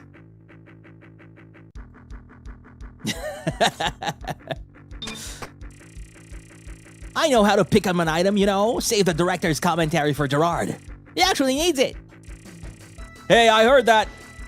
Good, means your hearing's in working order at least. Pretty sure that's Tune code for we've got your back, leader. Yeah, the director's commentary is fun. And it's actually the last and most important thing. To remember. Talk to your buddies. If the fight ever pulls us side by side, you'd be surprised how much a little talk can lift your spirits. Oh, yay! It's got the talk thing. Except for me, don't talk to me ever.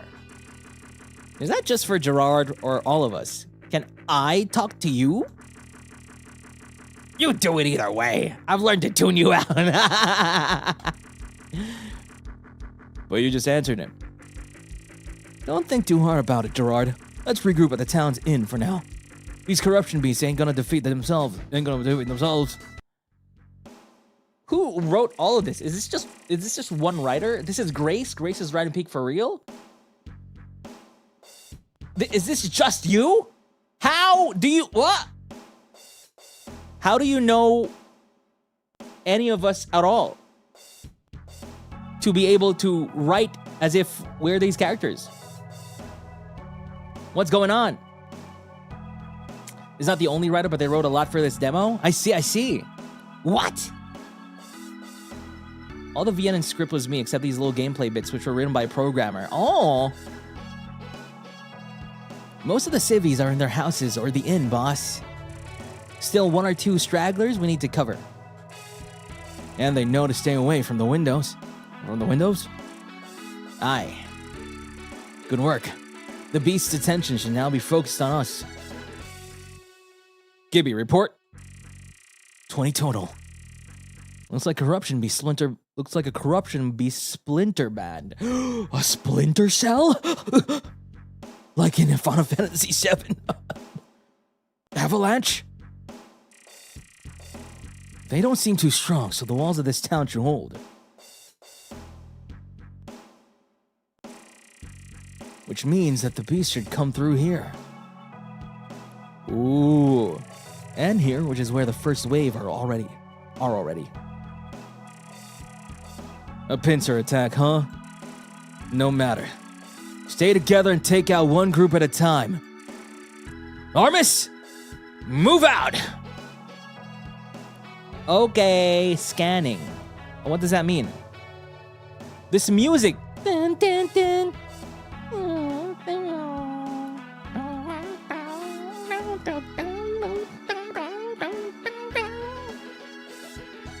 Oh!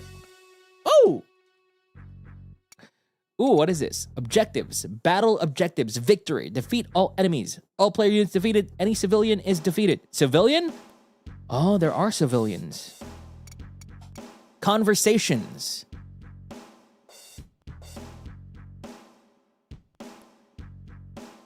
Interesting. Interesting that you have a record of how to trigger conversations. What the? What? Gerard defeats an enemy. Octavio defeats Gerard uses Desperado. Cool.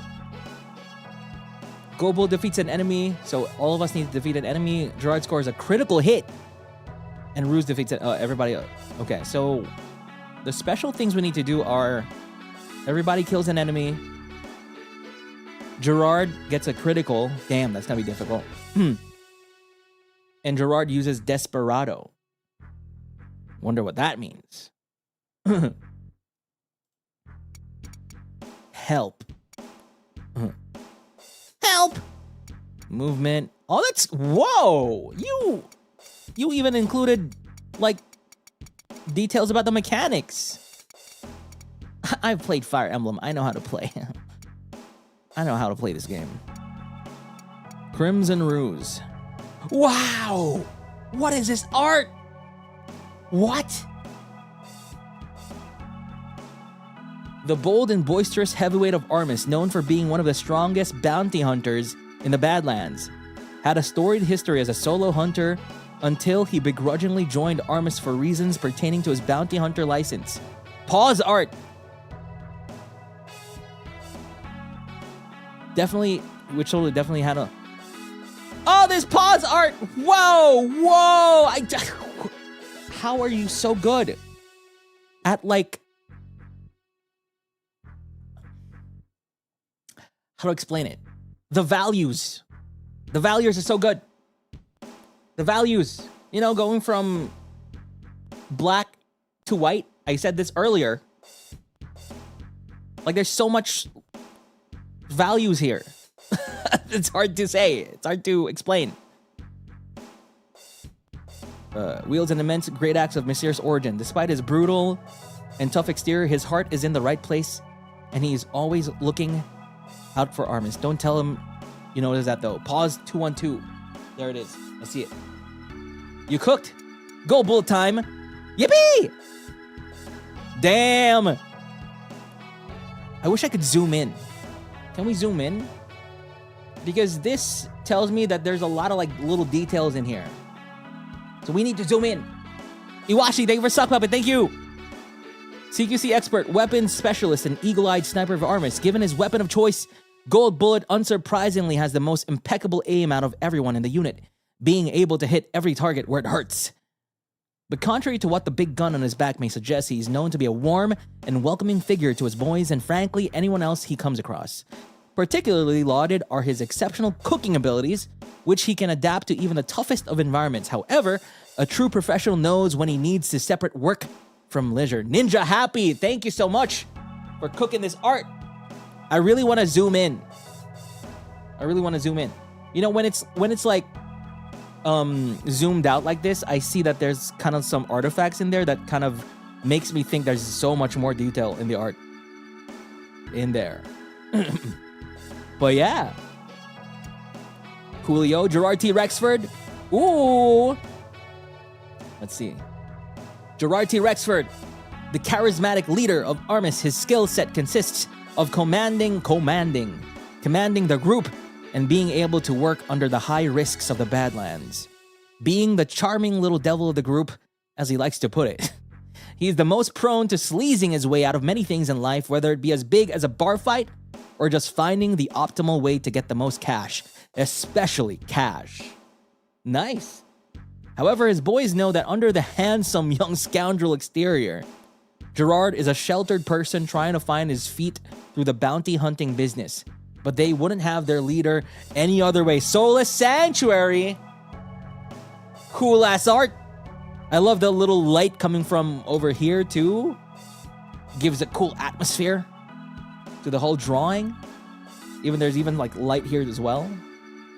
Oh, there's like, it becomes a little, it gets a grayish tinge when it's behind versus the stuff that's in front. Wow. Wow. That's cool. Everybody cook. Hey, look at me! Look at me! What? I love this art style. What the hell? I love this art style. The opulent octotonic operatic puppeteer of Armis, his ability to bend corruption beasts to his will makes him a strong support for the bounty hunting unit. These mysterious abilities, along with his uniquely refined appearance, lend an off-putting and sometimes even menacing air to his first impressions. I burped.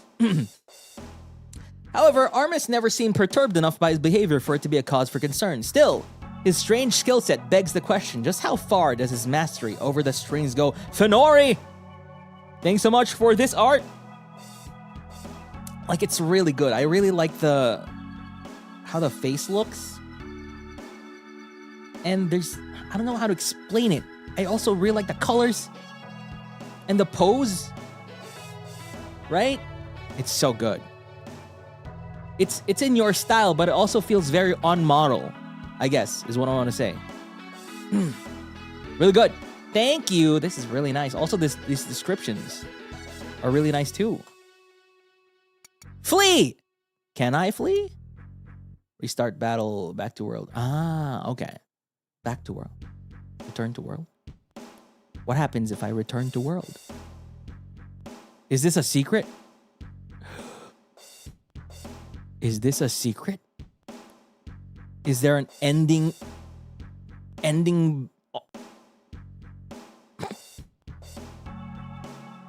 We'll be lost? Really? Exit? Maybe not. Maybe not. I mean, we don't have progress yet. So, can we save? Yeah, let's save first. Settings. Medium, fast, skip, auto cast when self-target.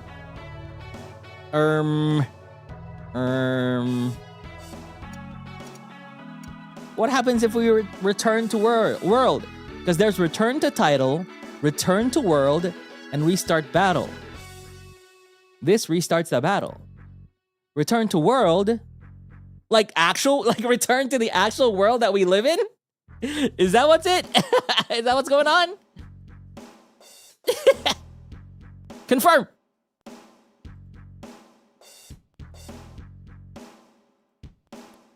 Oh, it does nothing. Ooh.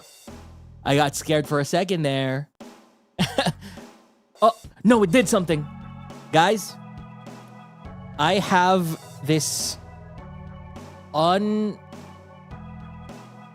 weird feeling that I need to go outside. It's time to go, guys. I need to go back out into the world and never go in anymore. Never go into this house anymore.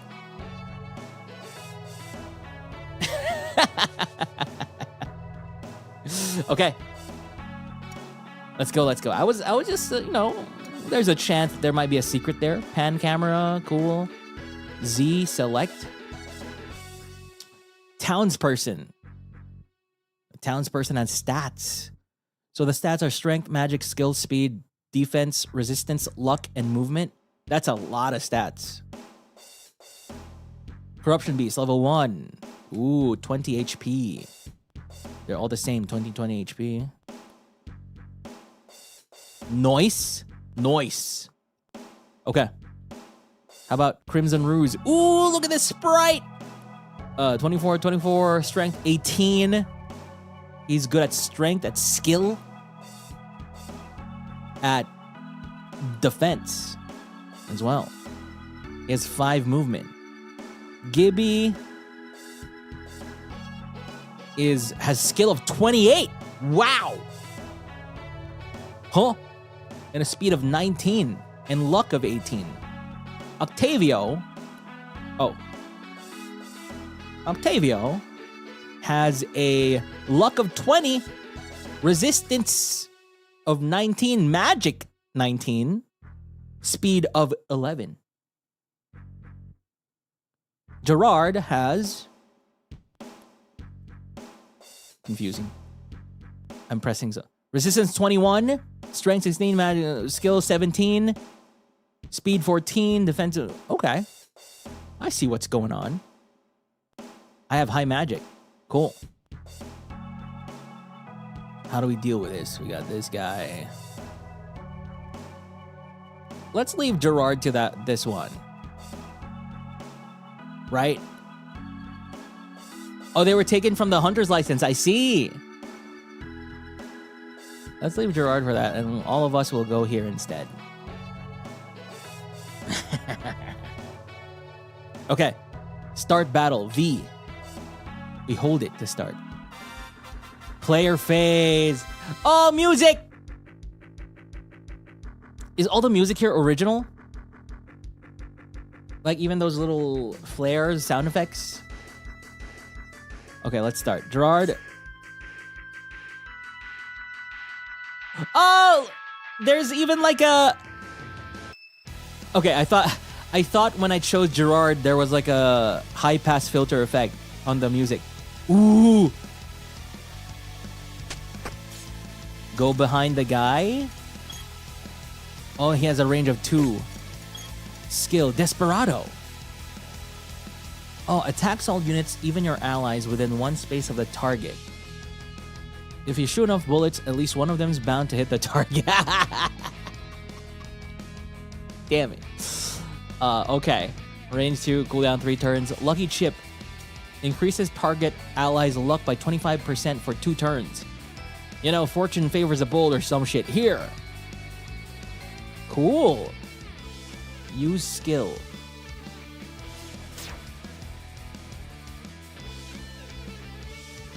Okay. Now we got this. Oh,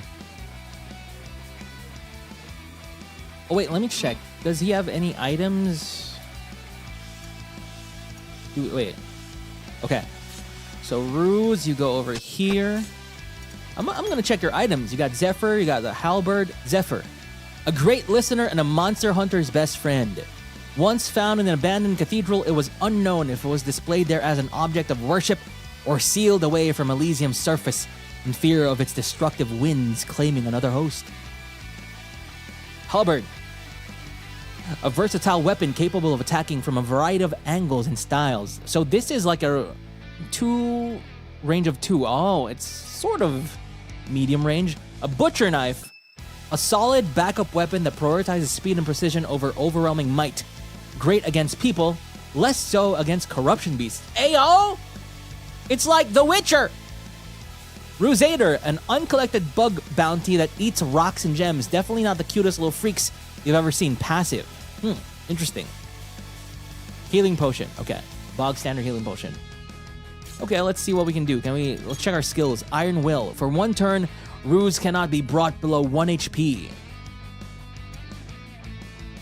And Berserk Strike deals more damage the less HP Ruse has. Cool! Berserk Strike! It's like that ability that Verso had in Clair Obscur. Ooh, now you've pissed me off. Hit me again, Adara. Ooh, now you've pissed me off. Okay. Let's see. Let's go ahead and, let's use this. Iron Will. I want to see... Oh, so they can definitely attack from... Now, what's Gibby's range? I need to see. Item. Lorraine. Sniper rifle matches gold bullets, usual clothing, decorated with an eagle headguard. The sniper seems to be very, very attached to it. Sidearm pistol. One of the 2 spare pistols the sniper likes to bring with him as backup. Some bubbies like to refer to it as Lance. Oh, really? This is Gibby lore, huh? Knife. Perfect for both cutting and peeling ingredients on the go. And for close quarters combat. Some bubbies like to call this knife Lawrence. Whoa, I didn't even know this. All of these things. In Gold Bullet's words, half eagle, half gorilla, half plant. This breed of chimera is known to playfully roughhouse with each other. but they all love the sniper very much. You might want to be careful with their snacks when they're around, however. Okay, let's check their skills. Incendiary round. Attacks target enemy, dealing damage based on its res instead of defense. Huh! Interesting. What does res do? Is res like resistance to magic or something? Attacks target enemy and decreases its defense by 25%. Let's see if we can't poke a few holes in you. Go bullet. Oh. Wait, actually... help. Ability score. There we go. Max HP, amount of damage a unit can take before being defeated. Strength and its target's defense. For physical weapons and skills. Magic and its resistance. For magical weapons and skills. A unit's skill and its target's speed determines the accuracy of attacks and skills. Ah, so skill goes against speed. Luck determines the probability of both dealing and taking a critical hit. I see. I see.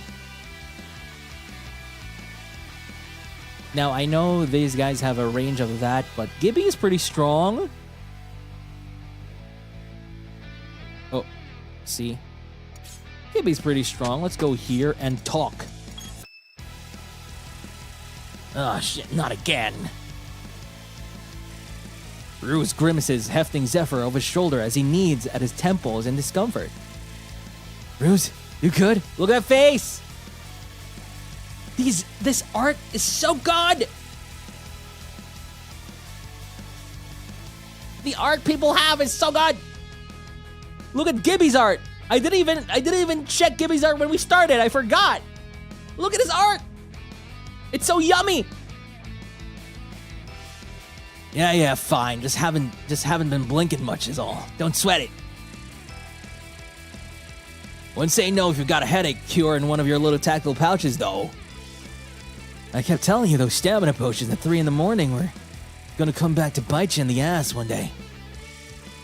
But let me have a quick look. I might have, Goldbull rummages quickly through his belt pouches, coming up with a palm full of birdseed. Look, Goldie. I'm not trying to yuck your yum, but I gotta say I really thought the whole eagle thing was just for aesthetics. What do you... Goldbull glances down at the seeds in his hand and then back up at Ruse's raised eyebrow. Oh, come on, man. Obviously I don't eat birdseed. These are just... You don't have to explain yourself to me, bud. I accept you or whatever. I do not eat birdseed. These are snacks from my bubbies. You just got the wrong pouch. Whatever you say, champ. Your secret's safe with me. Alright, you cheeky fucker. Real funny. Real jokester over here. You want your damn ibuprofen or not? It's so funny. Yes, please. It's so funny.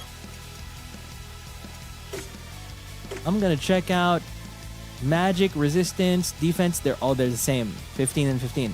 It doesn't matter. Okay, let's see. Can I attack anybody with anything?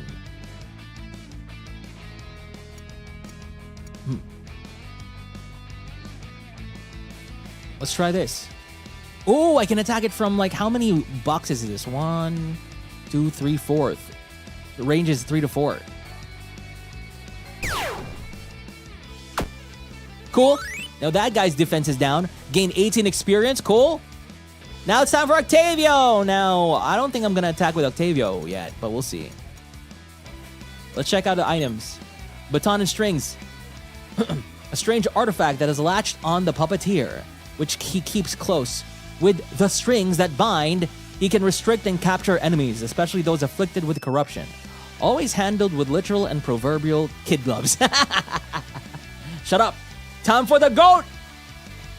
You got Puppet, a small creature filled with the emotions of a life gone past and corruption kept in check by the strings that bind. It follows Octavio's every move and mimics his actions, wanting to be just like him. With 8 limbs, hollow eyes, and a jailed heart that signifies its devotion, Puppet pursues a life of selfless servitude to the maestro. Cute, cute. And nothing. Okay. Let's see. Skill. Explosive puppet. Attacks every unit within a square around target tile. Oh, don't look at me like that. I'll put you back together later. True. That's cool. Puppet shield. Uses the puppet for everything. That's perfect. Summons a puppet that protects Octavio for 3 turns or until it is destroyed. It can take up to 25% of Octavio's maximum HP. Puppet, get in front of me, would you? Okay, cool. Let's do something with it. Let's see. Okay. So let's put you here. And then puppet shield. I'll put you there. Okay. Do I also control these guys? No, right? Did I use the skill? I don't know if I used it. Unsure. Enemy phase.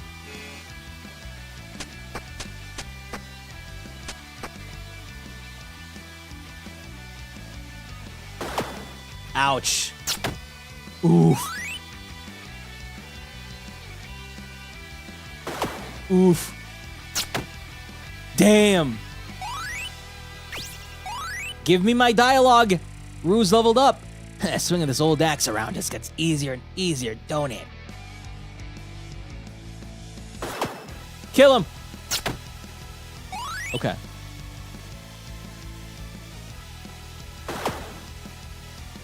Sucks to be a civilian. Oh no! Gerard is here! Gotcha, let's mop up this group before they get to us. Others phase.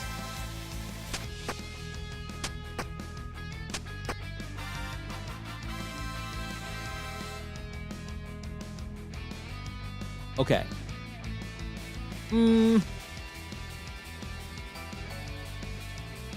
Let's see.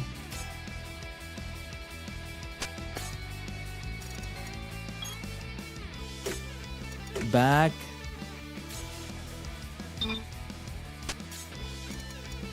Attack. Attack that guy. Do it.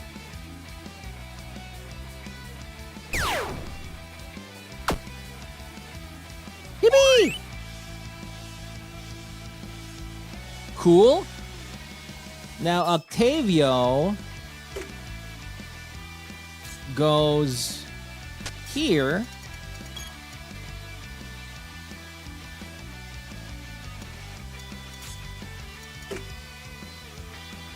Oh, what's that though?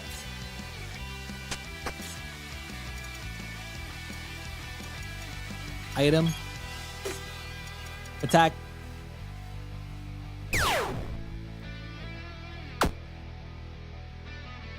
Nice. Now Ruse goes straight here. And maybe a healing potion? Yeah.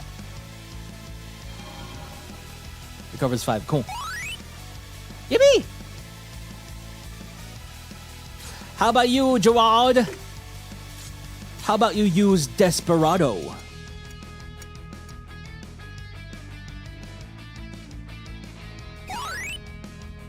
Bam!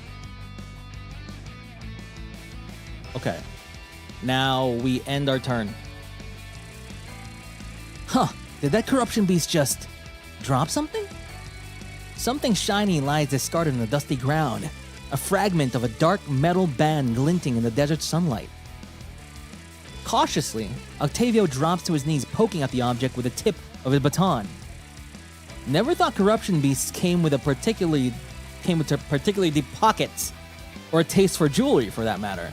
Wait, so what if Gold Bullet was the one that picked this up? Is there a different dialogue for it? It's broken but not corroded. So the beast didn't swallow it, or if it did, this thing is made of pretty strong stuff. There's something about it that feels... Octavio, quit drawing pictures in the dirt and get your ass over here. You can borrow Ruse's crayons for that later.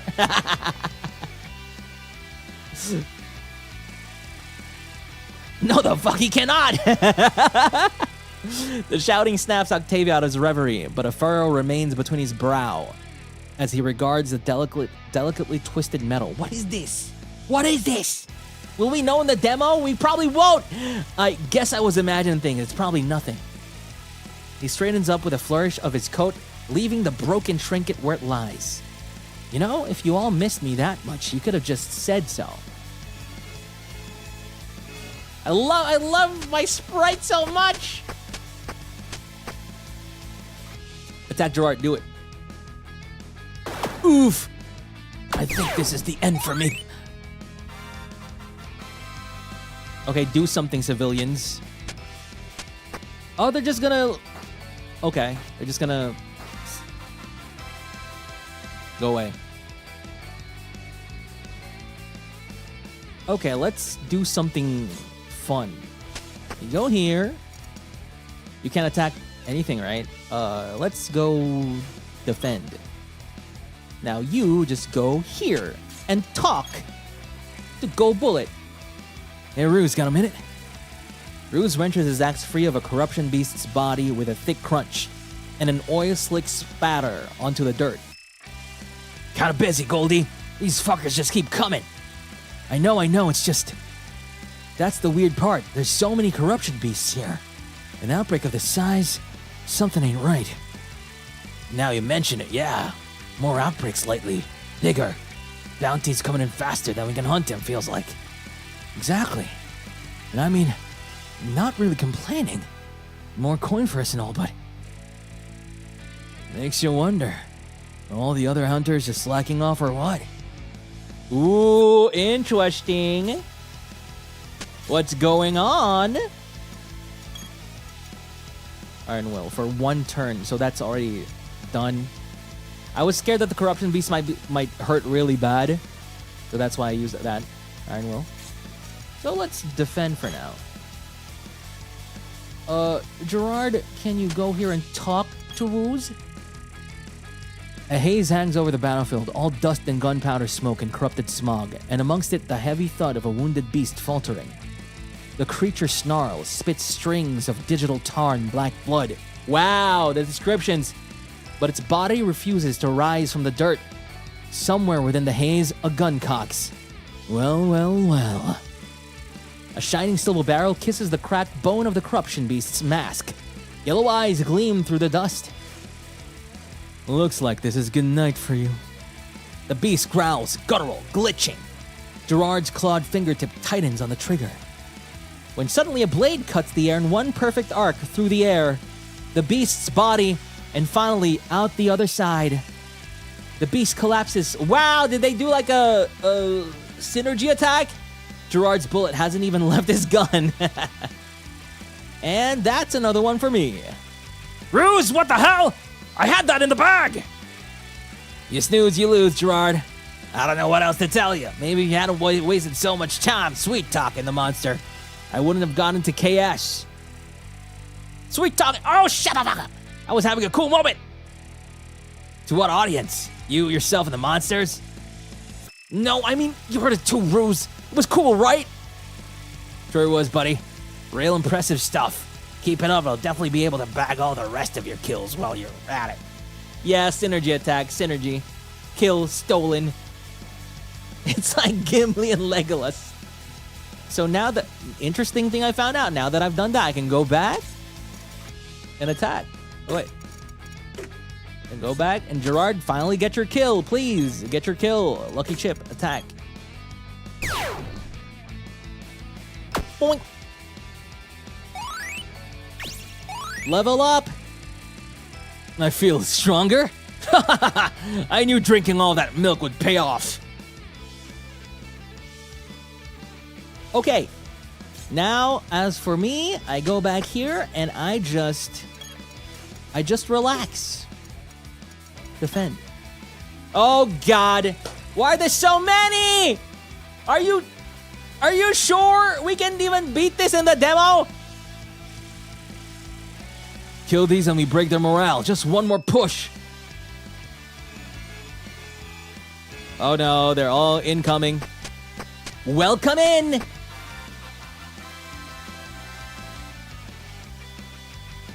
Oh boy. Oh boy. Is this? But how's not hearing now you're down, you're gonna know my name. I didn't realize it was bloodhounds.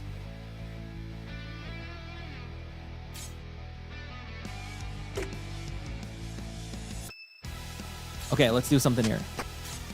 Let's go here first and talk.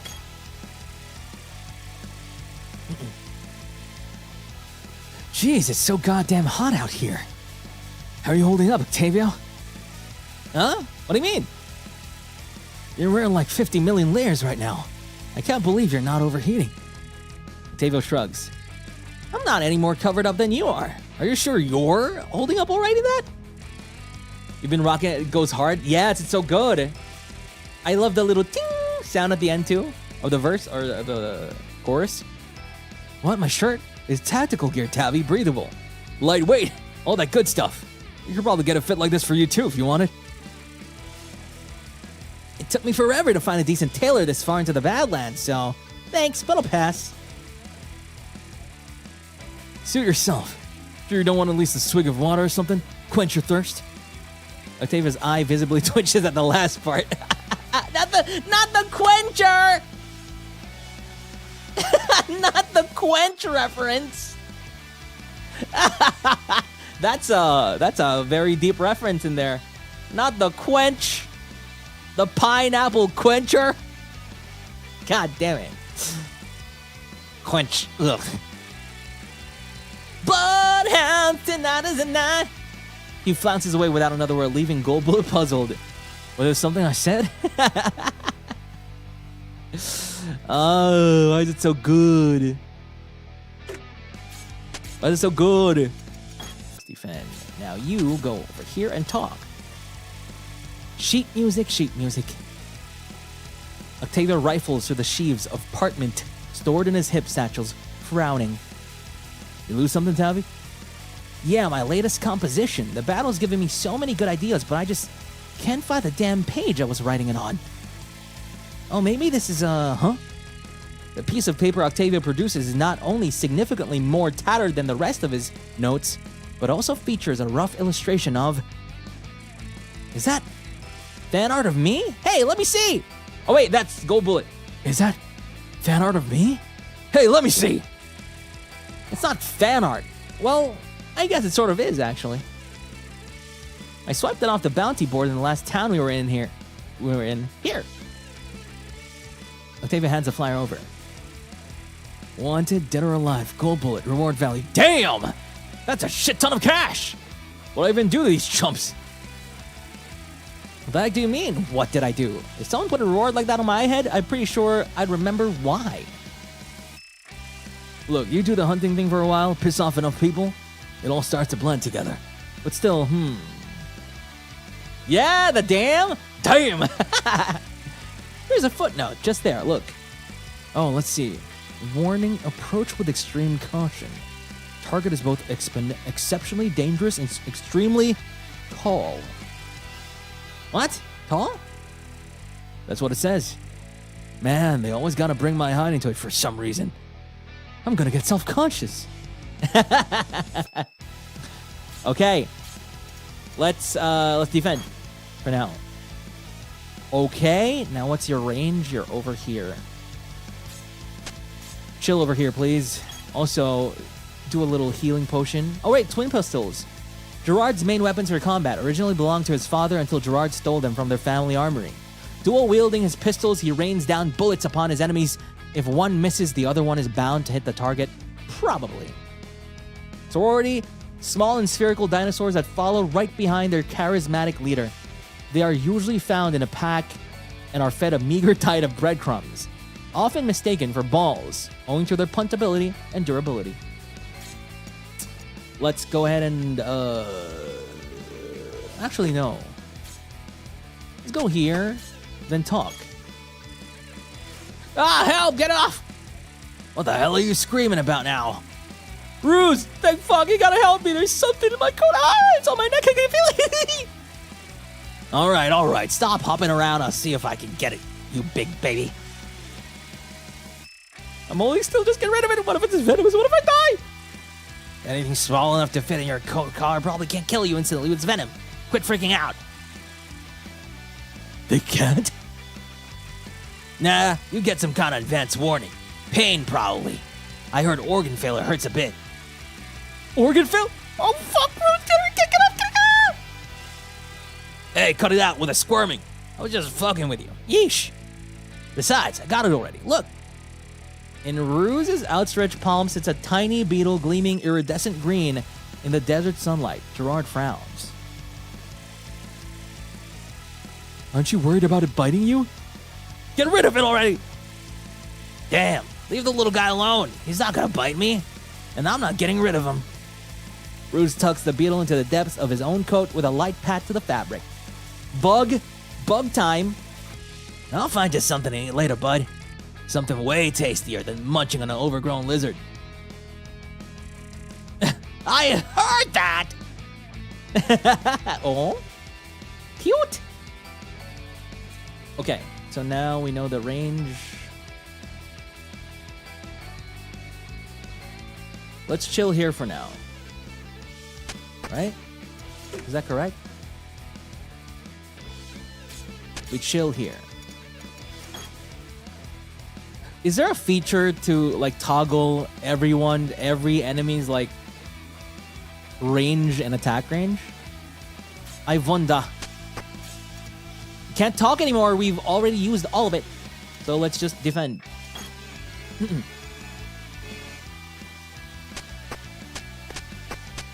Cool. Let's go, boys. Bloodhound. No more talk. No more talk. Let's have Ruse go first. Let's see my skills. I have 1 turn of Iron Will left. Time to hunt! No.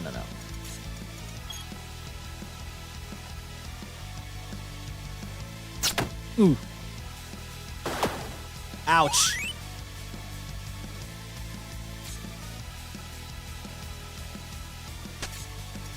Skill, Desperado, Lucky Chip.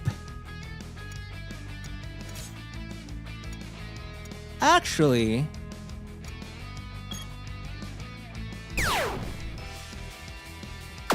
yay! He's dead. All right. We're good to go on that front. Can we talk? No more talk. No more talk. Okay. Now we attack with Gold Bullet first from afar. Skill, armor piercing round. Oh, it has to be near. So let's... What's their range? Okay, Gold Bullet. Show them what you're made of.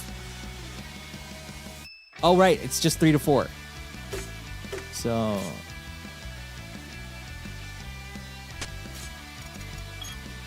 Attack! Oof. So that's how you hit a target moving that way. Boom, baby! And now, for Octavio, you just chill over here and defend.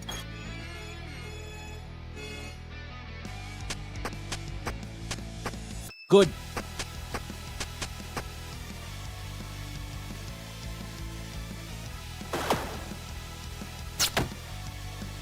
Okay. Ooh! What's that about?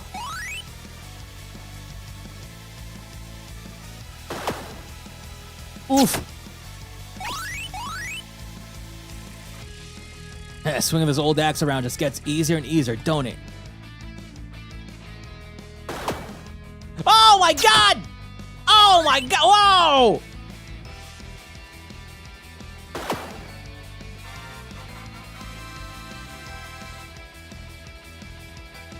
Holy moly! 1 HP! Now we use this, Iron Will.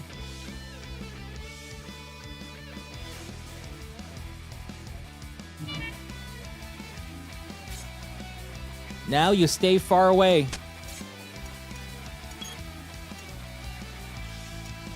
Yes! Yes!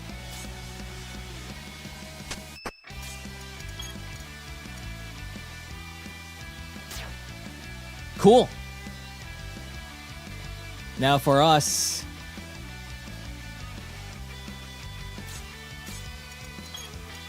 Explosive puppet.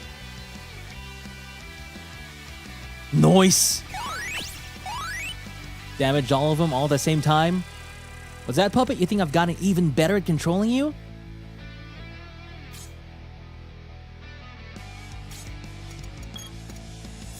Armor piercing round, incendiary round. Wait.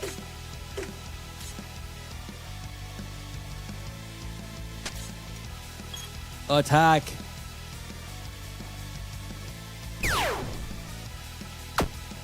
Almost!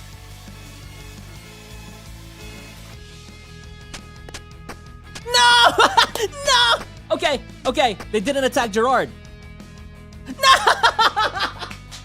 What kind of...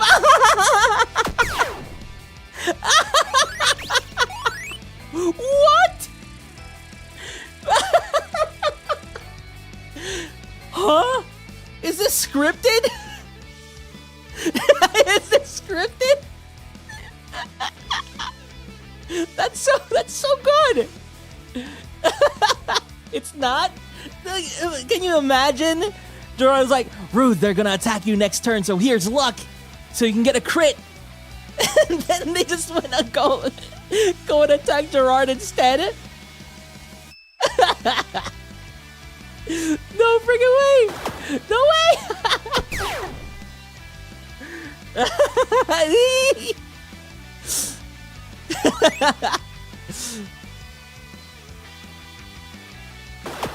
Okay, wow!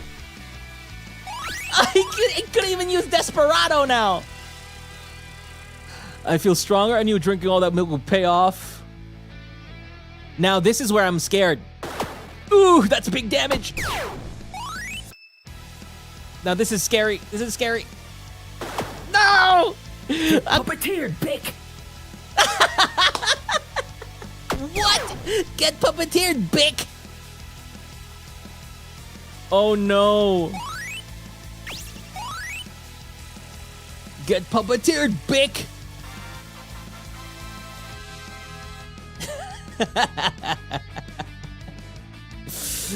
Okay, guys, now just go over here. Get puppeteered, Bick! Drew's like, I thought they were gonna attack you! And ha. This is a scary place to be in.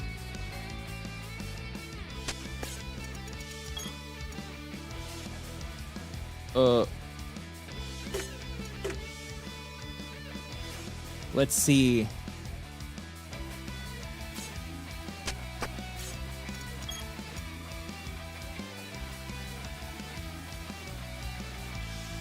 Oh, a square around. Oh boy, oh boy.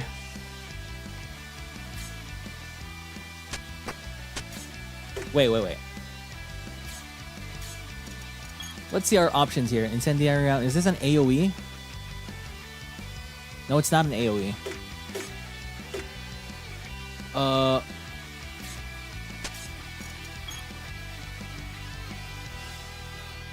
I think it's better to kill one rather than...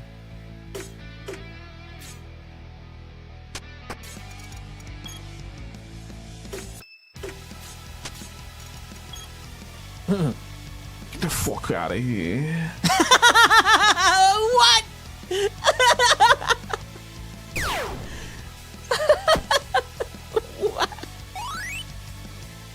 What crit? Get the fuck out of here. No, why? Huh? How did I run so far back? Get the fuck out of here. Okay, they can't reach me anyway.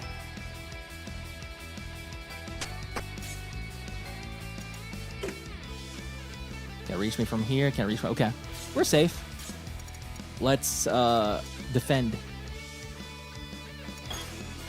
That caught me off guard. It's so funny.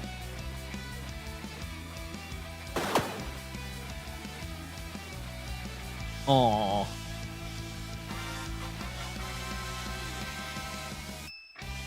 Okay, let's see. Can Rose, I wonder?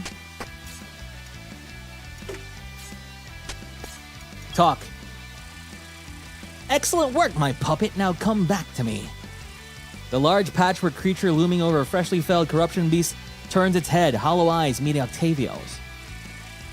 A beat, a flick of Octavio's baton, and then the luminous strings holding its body together shift, tighten as threads being knitted without the needle. Before the creature returns to its usual diminutive size, tottering over to rest a moment on the ground by Octavio's side. Well, that's still creepy as fuck. Hey, the puppet can hear you, you know. Be nice. Yeah, I bet it can. Speaking of, tell your little freaks to stop going through my shit. Sorry, what? I caught one of them in my room the other day, snooping. If it happens again, I'm bringing out Zephyr.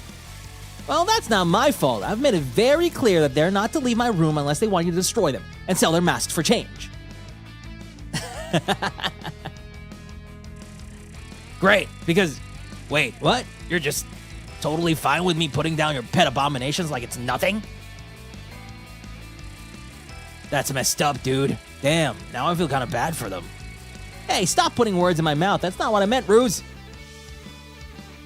Okay, can Gerard reach us? Interesting.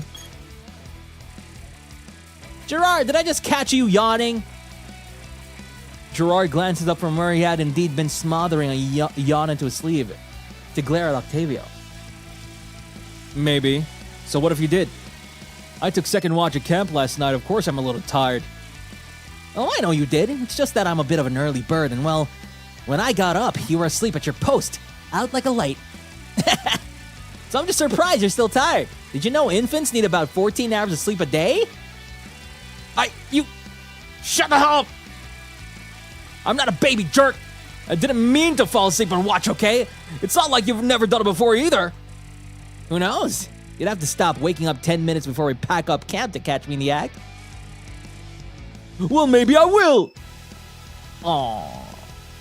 Can we talk more? Grinning maniacally, Ruse cleaves his way through the onslaught of monsters when suddenly... Let me go, you wretched... Ah! Octavio, damn it, that didn't sound good. Ruse whips around, charging through the haze to the source of Octavio's scream. Hold on, Octavio! You know what you should do? Tactical Elysium. You need to edit our voices all together. Voice acting your game. Kind of like the one where the person who clipped all our voices together for mouthwashing. You know, me, Flayon, Narissa, I think Gigi was the other one too. That's cool. Hold on, just... Ruse skids to a stop as a wholly unharmed Octavio comes into view, flicking black goop off his conductor's baton amidst the streaming remains of a slain beast. Ugh, I can't believe this! Trying to kill me is one thing, but the audacity to... Might be a bit hard to do with a BGM, but that would be really, really cool. Plop the file in DaVinci Resolve. Click on Voice Isolation. And you're done. Oh, Ruse, you're just in time. Just in time for what? I thought you were goddamn dying with all the hollering. It's much worse than that, Ruse. Look! I didn't know. Yeah, it's a thing. It came with a new update to Resolve. There's like just a voice isolation thing you can take. And then it just... That's what I've been using for my clips. So that's why you don't hear Cold Blue in them, you know, when I'm doing my just chatting style. With a dramatic flourish, Octavio proffers his left foot, missing its usual loafer, and covered only by a sock bearing a cheery pattern of various embroidered dogs. Nice socks. Thanks. The little dog on the ankle just here reminds me of Onion. Oh, Onion is canon in here. Also, yes, my socks, yes. You know, yes. When I'm performing, I usually wear normal socks.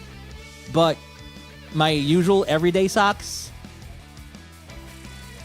bunch of patterns. But that's not the point. My shoe ruse. The freaking corruption beast took my shoe.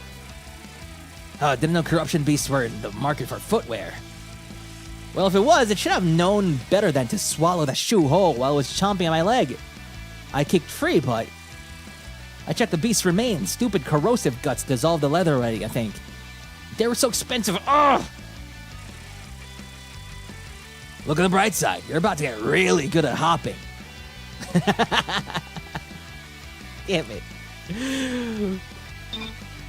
How do you know how to write us? Excuse me. That's kind of creepy. If you think about it.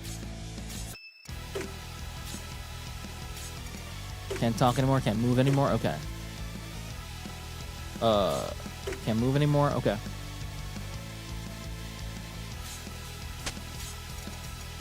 Let's attack him. Hey, don't say that. That's kind of creepy. It's called talent, bro. So that's how you hit a target moving that way. Boom, baby. As for me, I'll just chill over here and keep talking to people.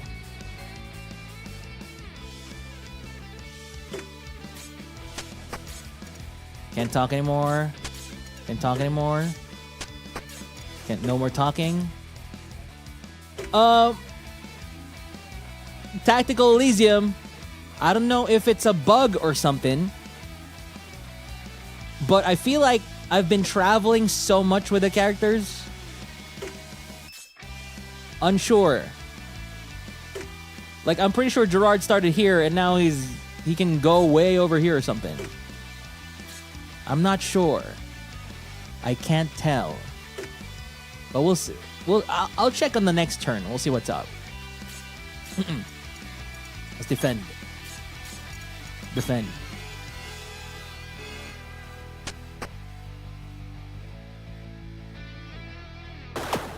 Oof. Now, the thing is, we need to get Gerard a critical.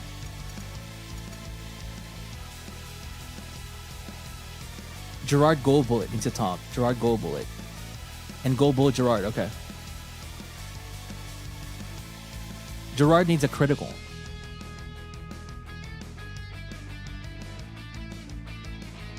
Okay. Gold Bullet, go talk to Gerard. Ah, shit, are you kidding me? You alright over there, Gerard? I'm fine, it's just this stupid fucking thing. Gerard's right pistol clicks in his hand. No bullet leaves the chamber. Jammed, huh? For the second goddamn time in 3 days. Useless piece of crap. You wanna let me take a look? It's probably nothing a little elbow grease can fix.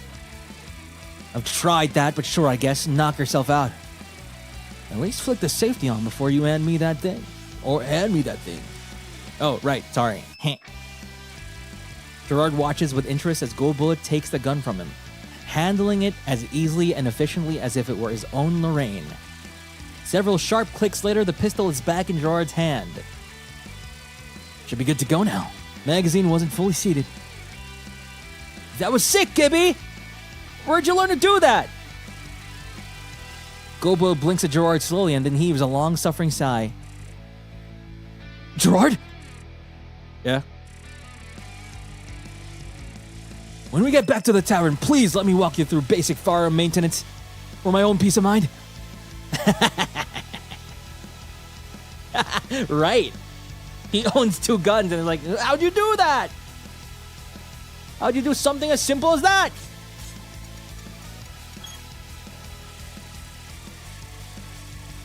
Hey, Gibby. You got any sidearm rounds you can spare? I'm almost out of bullets in. Wait a second. The hell is that bottle you've got there? Soju! Soju? Gibby, we're on a hunt right now and you're drinking? What? No, of course not. Calm down. I'm a professional. If you're not drinking it, then what are you doing with the booze? Okay, so I was thinking, what if I use this to make a Molotov or something?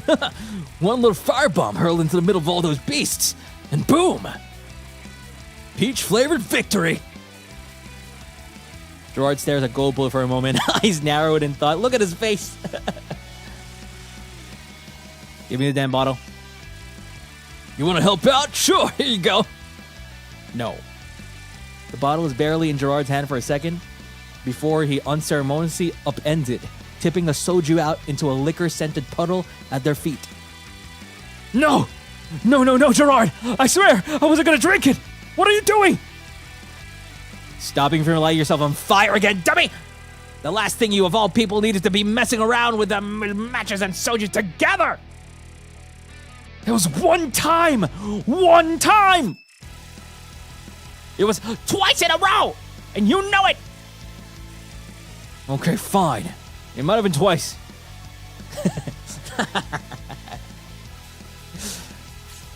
Funny. So I guess all we have left. So this monster here can attack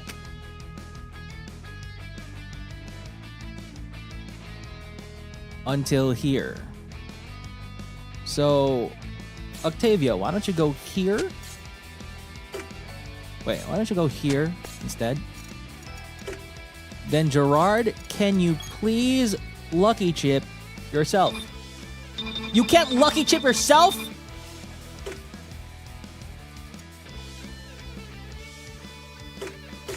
Wait, what? Oh boy. Time for gambling.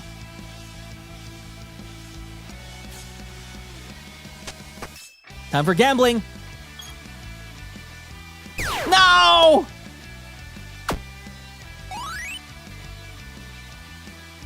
We have one more chance. We have one more chance.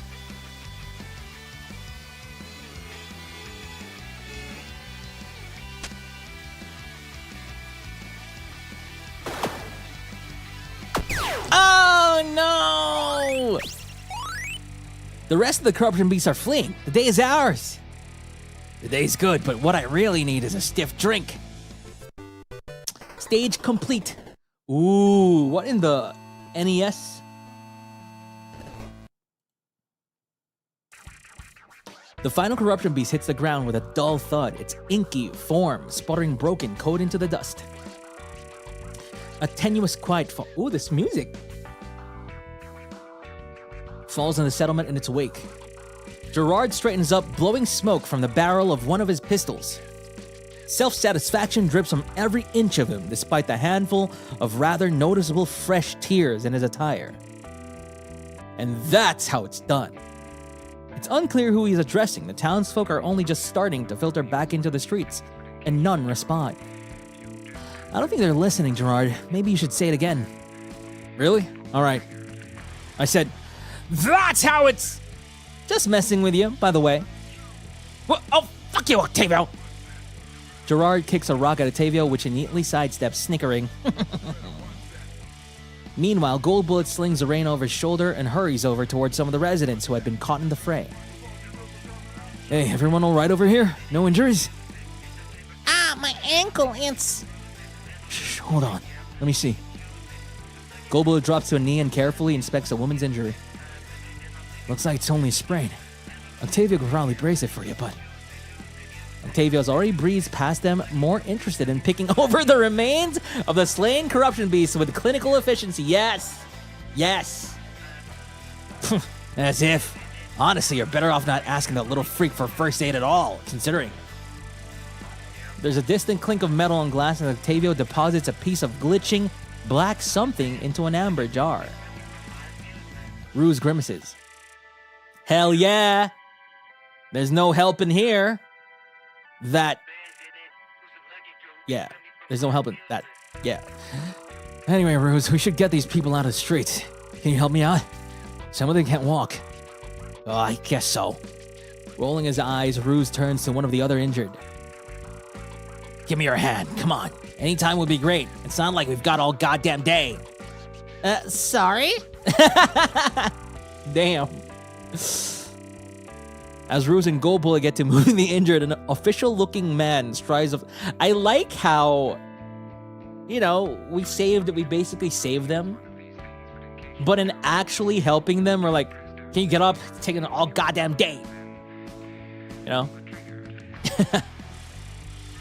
Excuse me? I take it you're the leader of those men? Finally, someone gets it. You're goddamn right. I'm the leader here. You got something to say to me? Or are you just gonna waste my time? The man blinks more than a little taken aback by Gerard's brash attitude, but collects himself after a moment. Yep, we're heroes, all right? No, I just came to thank you. If not for the heroism of yourself and your companions, I don't know how we'd have survived. Our entire settlement owes you a great debt. He bows his head solemnly. That's it? I'm sorry. We saved your whole damn town, and you're paying us in thank yous? You think we do this shit for free? I mean, I just assumed. Because if you did, you thought wrong. Cough up and we'll call it even, all right? You're bounty hunters. I see how it is. Took you long enough to figure it out. But you went out of your way to protect us. If all you wanted was coin, then why bother? Octavio strolls over to join them, grinning jauntily. I mean, that's obvious, isn't it? Dead people don't usually pay too well. It could be meant as a joke. The official clearly wishes it were, unease dawning on his face as he takes a step back. Oh, was that a threat? It felt like a threat. Felt like a threat.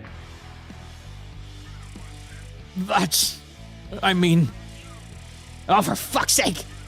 Rose returned just in time to cut the growing tension, Gold Bullet in tow. Would it kill either of you to have a normal goddamn human interaction when we're trying to get paid? I was negotiating! This is what negotiating looks like! I was just being honest. Well, none of us are gonna get any kind of compensation if you scare the poor guy half to death before the coin pouch can come out. Exactly. Thank you, Goldie. Ruse turns toward the official. Look, these freaks aside, we did you and your town a solid today. There's gotta be something you can give us in return. Well, I don't know. It's been hard out here lately. You see, what with the damage to the water pipes in the canyon, we don't really have the cash to spare. See, that's strange because Gold Bullet digs a crumpled piece of paper out from within his jacket and offers it to the town official with a friendly smile that doesn't quite reach his eyes. I found this flyer just over there. Looks like a pretty sizable bounty for clearing out whatever's wrecking your shit down the ravine. Ooh, get wrecked, townspeople. And if you ask me, I think we've got your culprits. He cocks his head towards the carnage of slain corruption beasts around them. Bro trained in wit? The official sputters. Don't be ridiculous. Those monsters couldn't possibly be responsible for corroding the pipelines. You would be surprised, actually. Corruption is really nasty stuff. Left unchecked, it could eat away at just about anything. Wild animals, mineral substrates, sheet metal, bone, and people, of course. All the color drains from the official's face. What are you trying to say? Is it me or your sprite has a fang? He has fang energy. Knock it off already, Octavio. You're gonna give him a heart attack. Knock what off? I'm stating facts.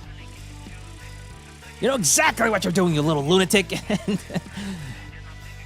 Everybody, shut up! Gerard's hollering rises above the bickering with all the volume of foghorn blasts as he stalks up to the official. Ooh, I wonder, when was the last time you saw a bounty hunter pass through this town? Ooh! Whoa! Whoa! What a hot boy! What was his crit line again? What was his crit line again? Someone remind me what his crit line was? Wait, did he have a crit line? Did we see it? Wait, we did see Gerard's crit line, right? Wasn't it the Royal Flush? We got it though on the first fight though. Yeah, during the tutorial. What does that matter to you anyway? I bet you can't even remember. This place is in the middle of nowhere. Most hunters wouldn't bother making the trip.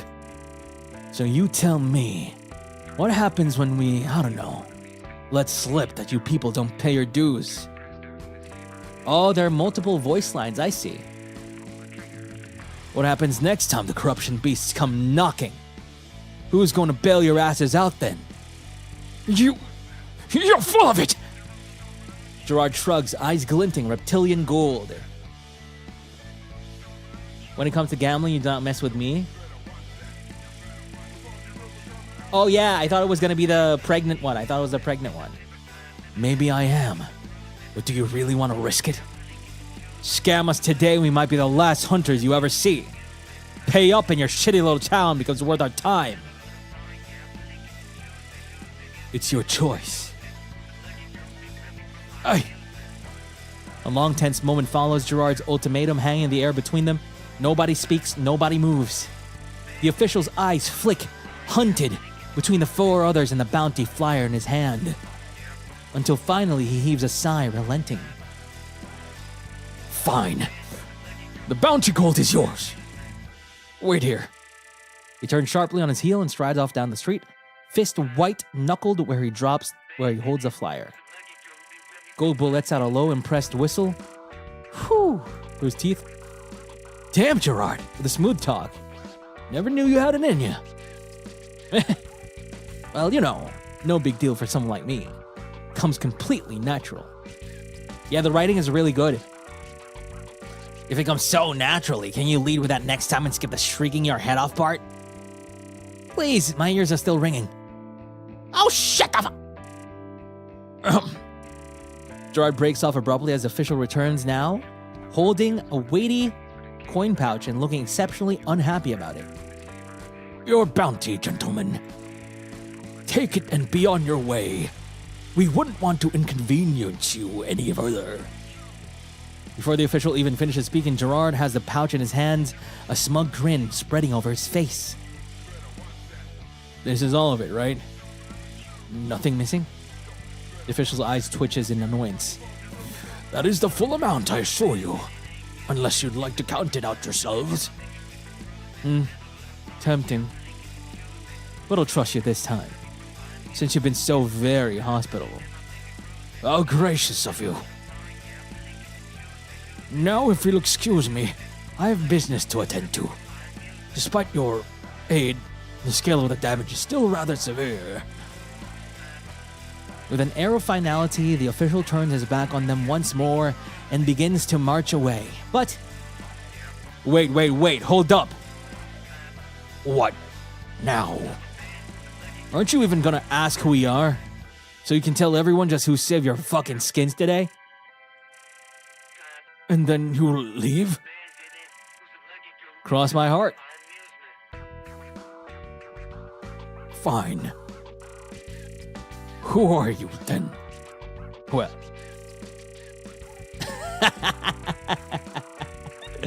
Gerard pauses for effect as he steps on one shiny boot up onto a nearby rock. The wine-red lining of his coat set ablaze by the dying afternoon light. This is so nice! Look at this! It's cute, it fits the vibe.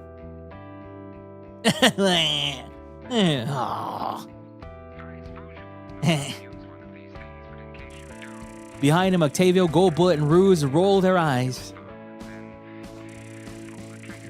We're the Armis unit, and you better remember the name.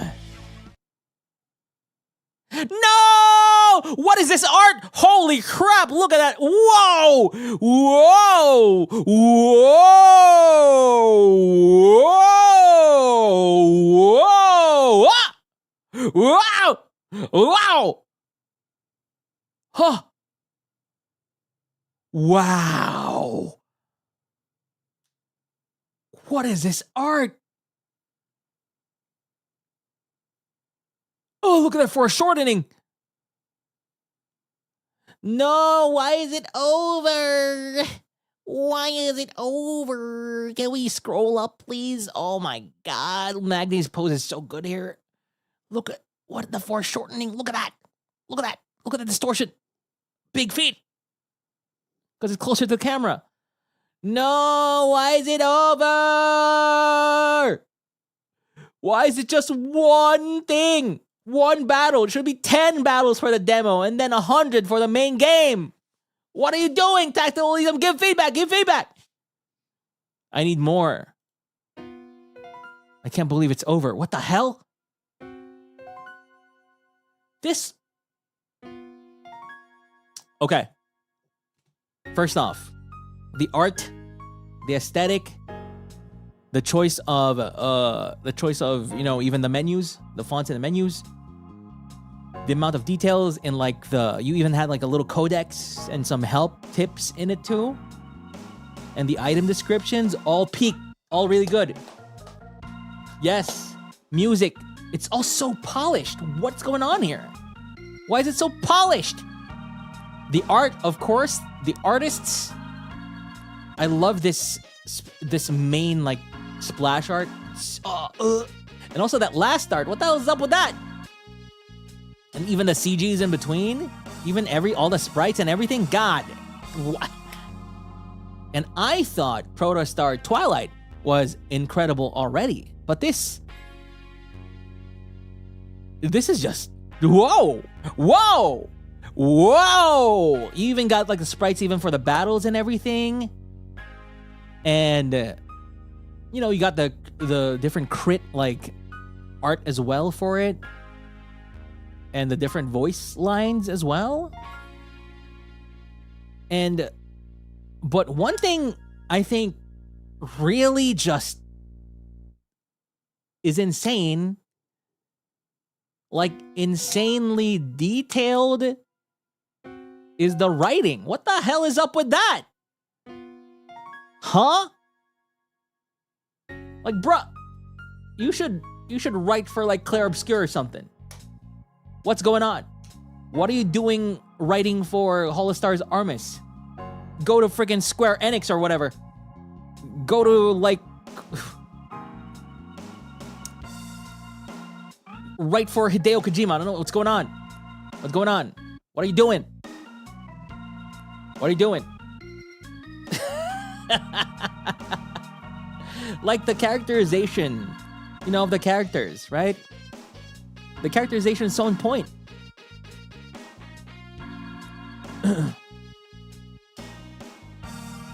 How does that work? How does that work? Do you watch all our streams? What's going on here? How does that happen? I barely even know myself. Why do you somehow know all four of us? And even the town person. Even the townspeople. How do you know the townsperson? How do you know the townsman guy? How do you know him? Your whole team of Armada is dedicated to watching over everything. Ah, you're right. There are multiple writers. Oh, of course. That makes sense. Like Armada from all different fandoms, knowing all the different lore and all the everything everyone says and the personalities, and just funnel it down to one game. Oh my God. Oh my God. I'm even saying oh my God in the South Elysian way. Oh my God. Oh my God. That's how you know the oh my God is like straight from the heart, you know? Oh my God. Oh my God. O, letter O. See, letter O. Letter M, letter A, letter Y. letter G, letter H, letter A, letter D. You know what? Letter H. Oh my God. That's how I feel. And I have to say, I didn't doubt all of your tactical elitism for a second. When I played Protostar Twilight, I saw that there was something like truly like incredible here with the Protostar Twilight. And this here and your friggin' this Pandora's Whispers thing is just peak typical sequel stuff. I feel like everything is better here. That's what it feels like. I feel like everything is just better.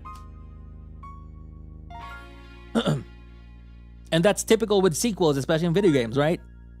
You get to learn whatever it is in the first one, and then you get a second one out there. Honestly, I don't know how it's gonna work ever. If it ever happens, you guys should just make like an original game.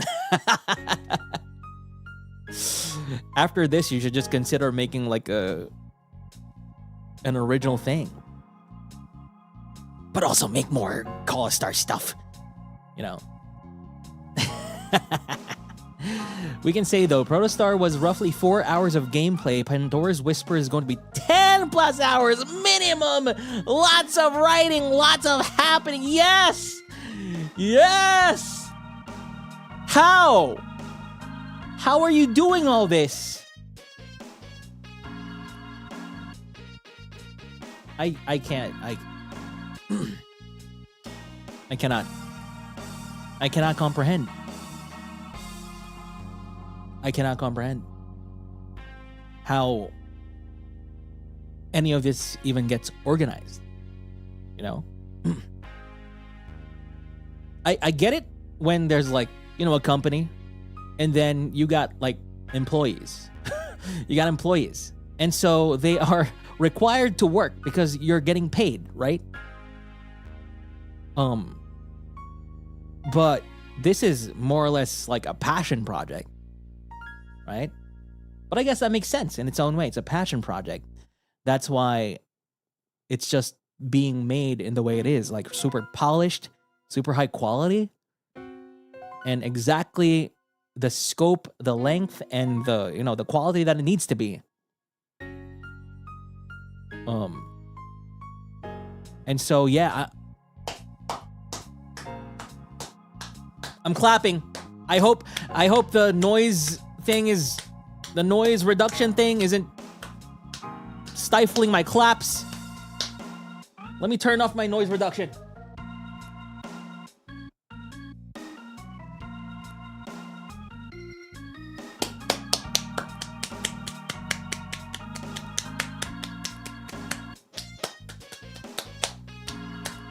I'm like Leonardo DiCaprio.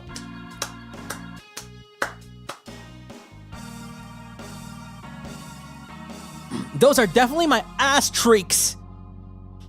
Doing that. Good work, good work. Now here's the thing. Don't let it get to your heads. Don't let it get to your heads, okay? Don't be like, oh my God, no, the boys already played it. Let's stop making it. No, finish it. Finish it. Finish it, okay? Whatever satisfaction you get out of me saying, oh my God, it's incredible, remove it from your brain. Because your brain will tell you the work is done, but it's not. Okay? Finish it. You can do it. You can do it. Sell it on Holo Indie. Do it. It's so good.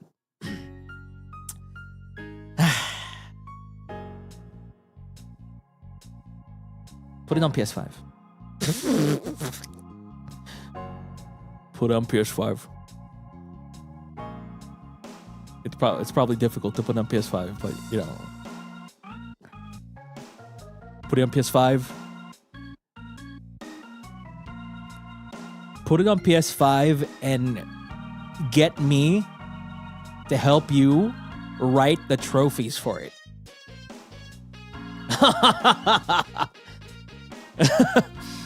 If you get this, it doesn't have to be a PS5. PS4 is fine. PS4 is fine. Let me write the trophies for it. Yes. Yes.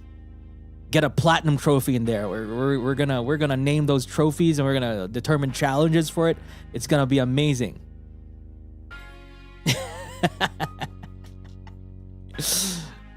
And I'm gonna get the platinum trophy on all my 7 PSN accounts. Look forward to the main game. We'll try to get it done by the end of the year, but quality over quantity. But yeah. Wow. I feel like end of the year is super fast, but please just work on it at your own pace.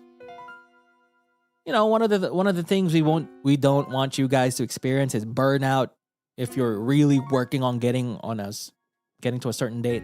I think one of the benefits of, you know, being more in this like smaller niche like area for games is honestly you can just keep working on it small amount at a time for a longer time to get a really quality game out, right? Just release it when it's ready. Even if I tell you to release it next month, please, I'm begging, ooh, right? Just release it when it's ready. I can't wait. Okay? All right. Even this music right here, this music kind of reminds me of the little town. There's a little town in Final Fantasy VII in Midgar. I forgot. It's somewhere around there, like in the bottom plates. In the bottom plate. But yay! Thank you so much for all the hard work, Tactical Elysium and team. Let's see. I'm gonna go to here. So for the game itself, Pixel Mascots, Nitro Striker, character art by Key114, Kuko and Pause, background art by Yumeno Mausu, splash art by Konori, Dragon Serial, Z, and Key. Character info art, Sola Sanctuary, Ninja Happy, Pause, and Finori. The demo scenes were made Me Version, Felix and Key, Me Version and Key, Konori, Foe, Oranjimaru, and Eos Gelida for the logo. Oh, really? The logo is peak as well. The pixel art, Nitro Striker, Key Mac Miem. Storyboard, act writing, conversations, tutorial ability, flavor text, level up lines, K0 lines, Grace, Skeleton Pal, character lore, Versities, Gerard, item descriptions, Ixanor, Octavio, item descriptions. Oh, Kite Vana. Whoa. Another writer. Go Bullet, item descriptions, Penko, Ruse, item descriptions, Will, Shard, music by Lucas. Hey, Lucas. Why are you so good? Programmers, Redward Studios. Oh, I did see a post from Redward Studios, and I found it interesting. I think I saw their tweet that they're like, we're helping Tactical Elysium to make this and that. Interesting. Redward Studios and Happy Vainglory. Project lead, Felix Woof. Felix! Thank you. Testers, Remorium, Grace, Happy Vainglory, Melty Dune, Key, Asinica, Teleshina, Ablin, Dragon Cereals, Foe, Konori, and Felix Wolf. Wow, we even got testers, bro. Even got testers. Wow. But before we go, thank you so much. Also, Ray, thank you for the 6 months. New pretty badges. Yippee. Thank you. Enjoy your new badges. Tasogare, thank you for 2 months. 2-month-old baby puppet. I'm growing. Pat me in the head. Yosh. Head bats. Yosh. Kai for Toast sent 1 gifted membership. Thank you for the gifted membership. Iwashi, thank you for sock puppet. Thank you. Ivory for the gifted membership. Grace for the Supa. The secret to being able to write all of you is a moonlight ritual using brain rot and too many Armis collab VODs. That's crazy. Like, trying to sift through all of that, like, that noise in an Armis VOD. Crazy. The entire tactile gameplay engine is handmade. We built that ourselves. Redward built it with a lot of sweat and love. He did magic. Really? Like this, all of this is just like a custom engine you built? Or like a, huh? What? I remember you had a post before that you used like some engine before, right? You used another engine before that was unwieldy or hard to work with. And so you decided to move to another engine for this new game. I thought you would go with like an engine that already exists. But you just made your own. Cool. That's cool. Yeah, SRPG Maker was what they used before. SRPG Studio. And so this is just, you just made, cannot comprehend. I had a dream once that I wanted to make a game long ago. I tried learning, what did I try to learn? I tried learning like C++ or something. I also tried learning the Godot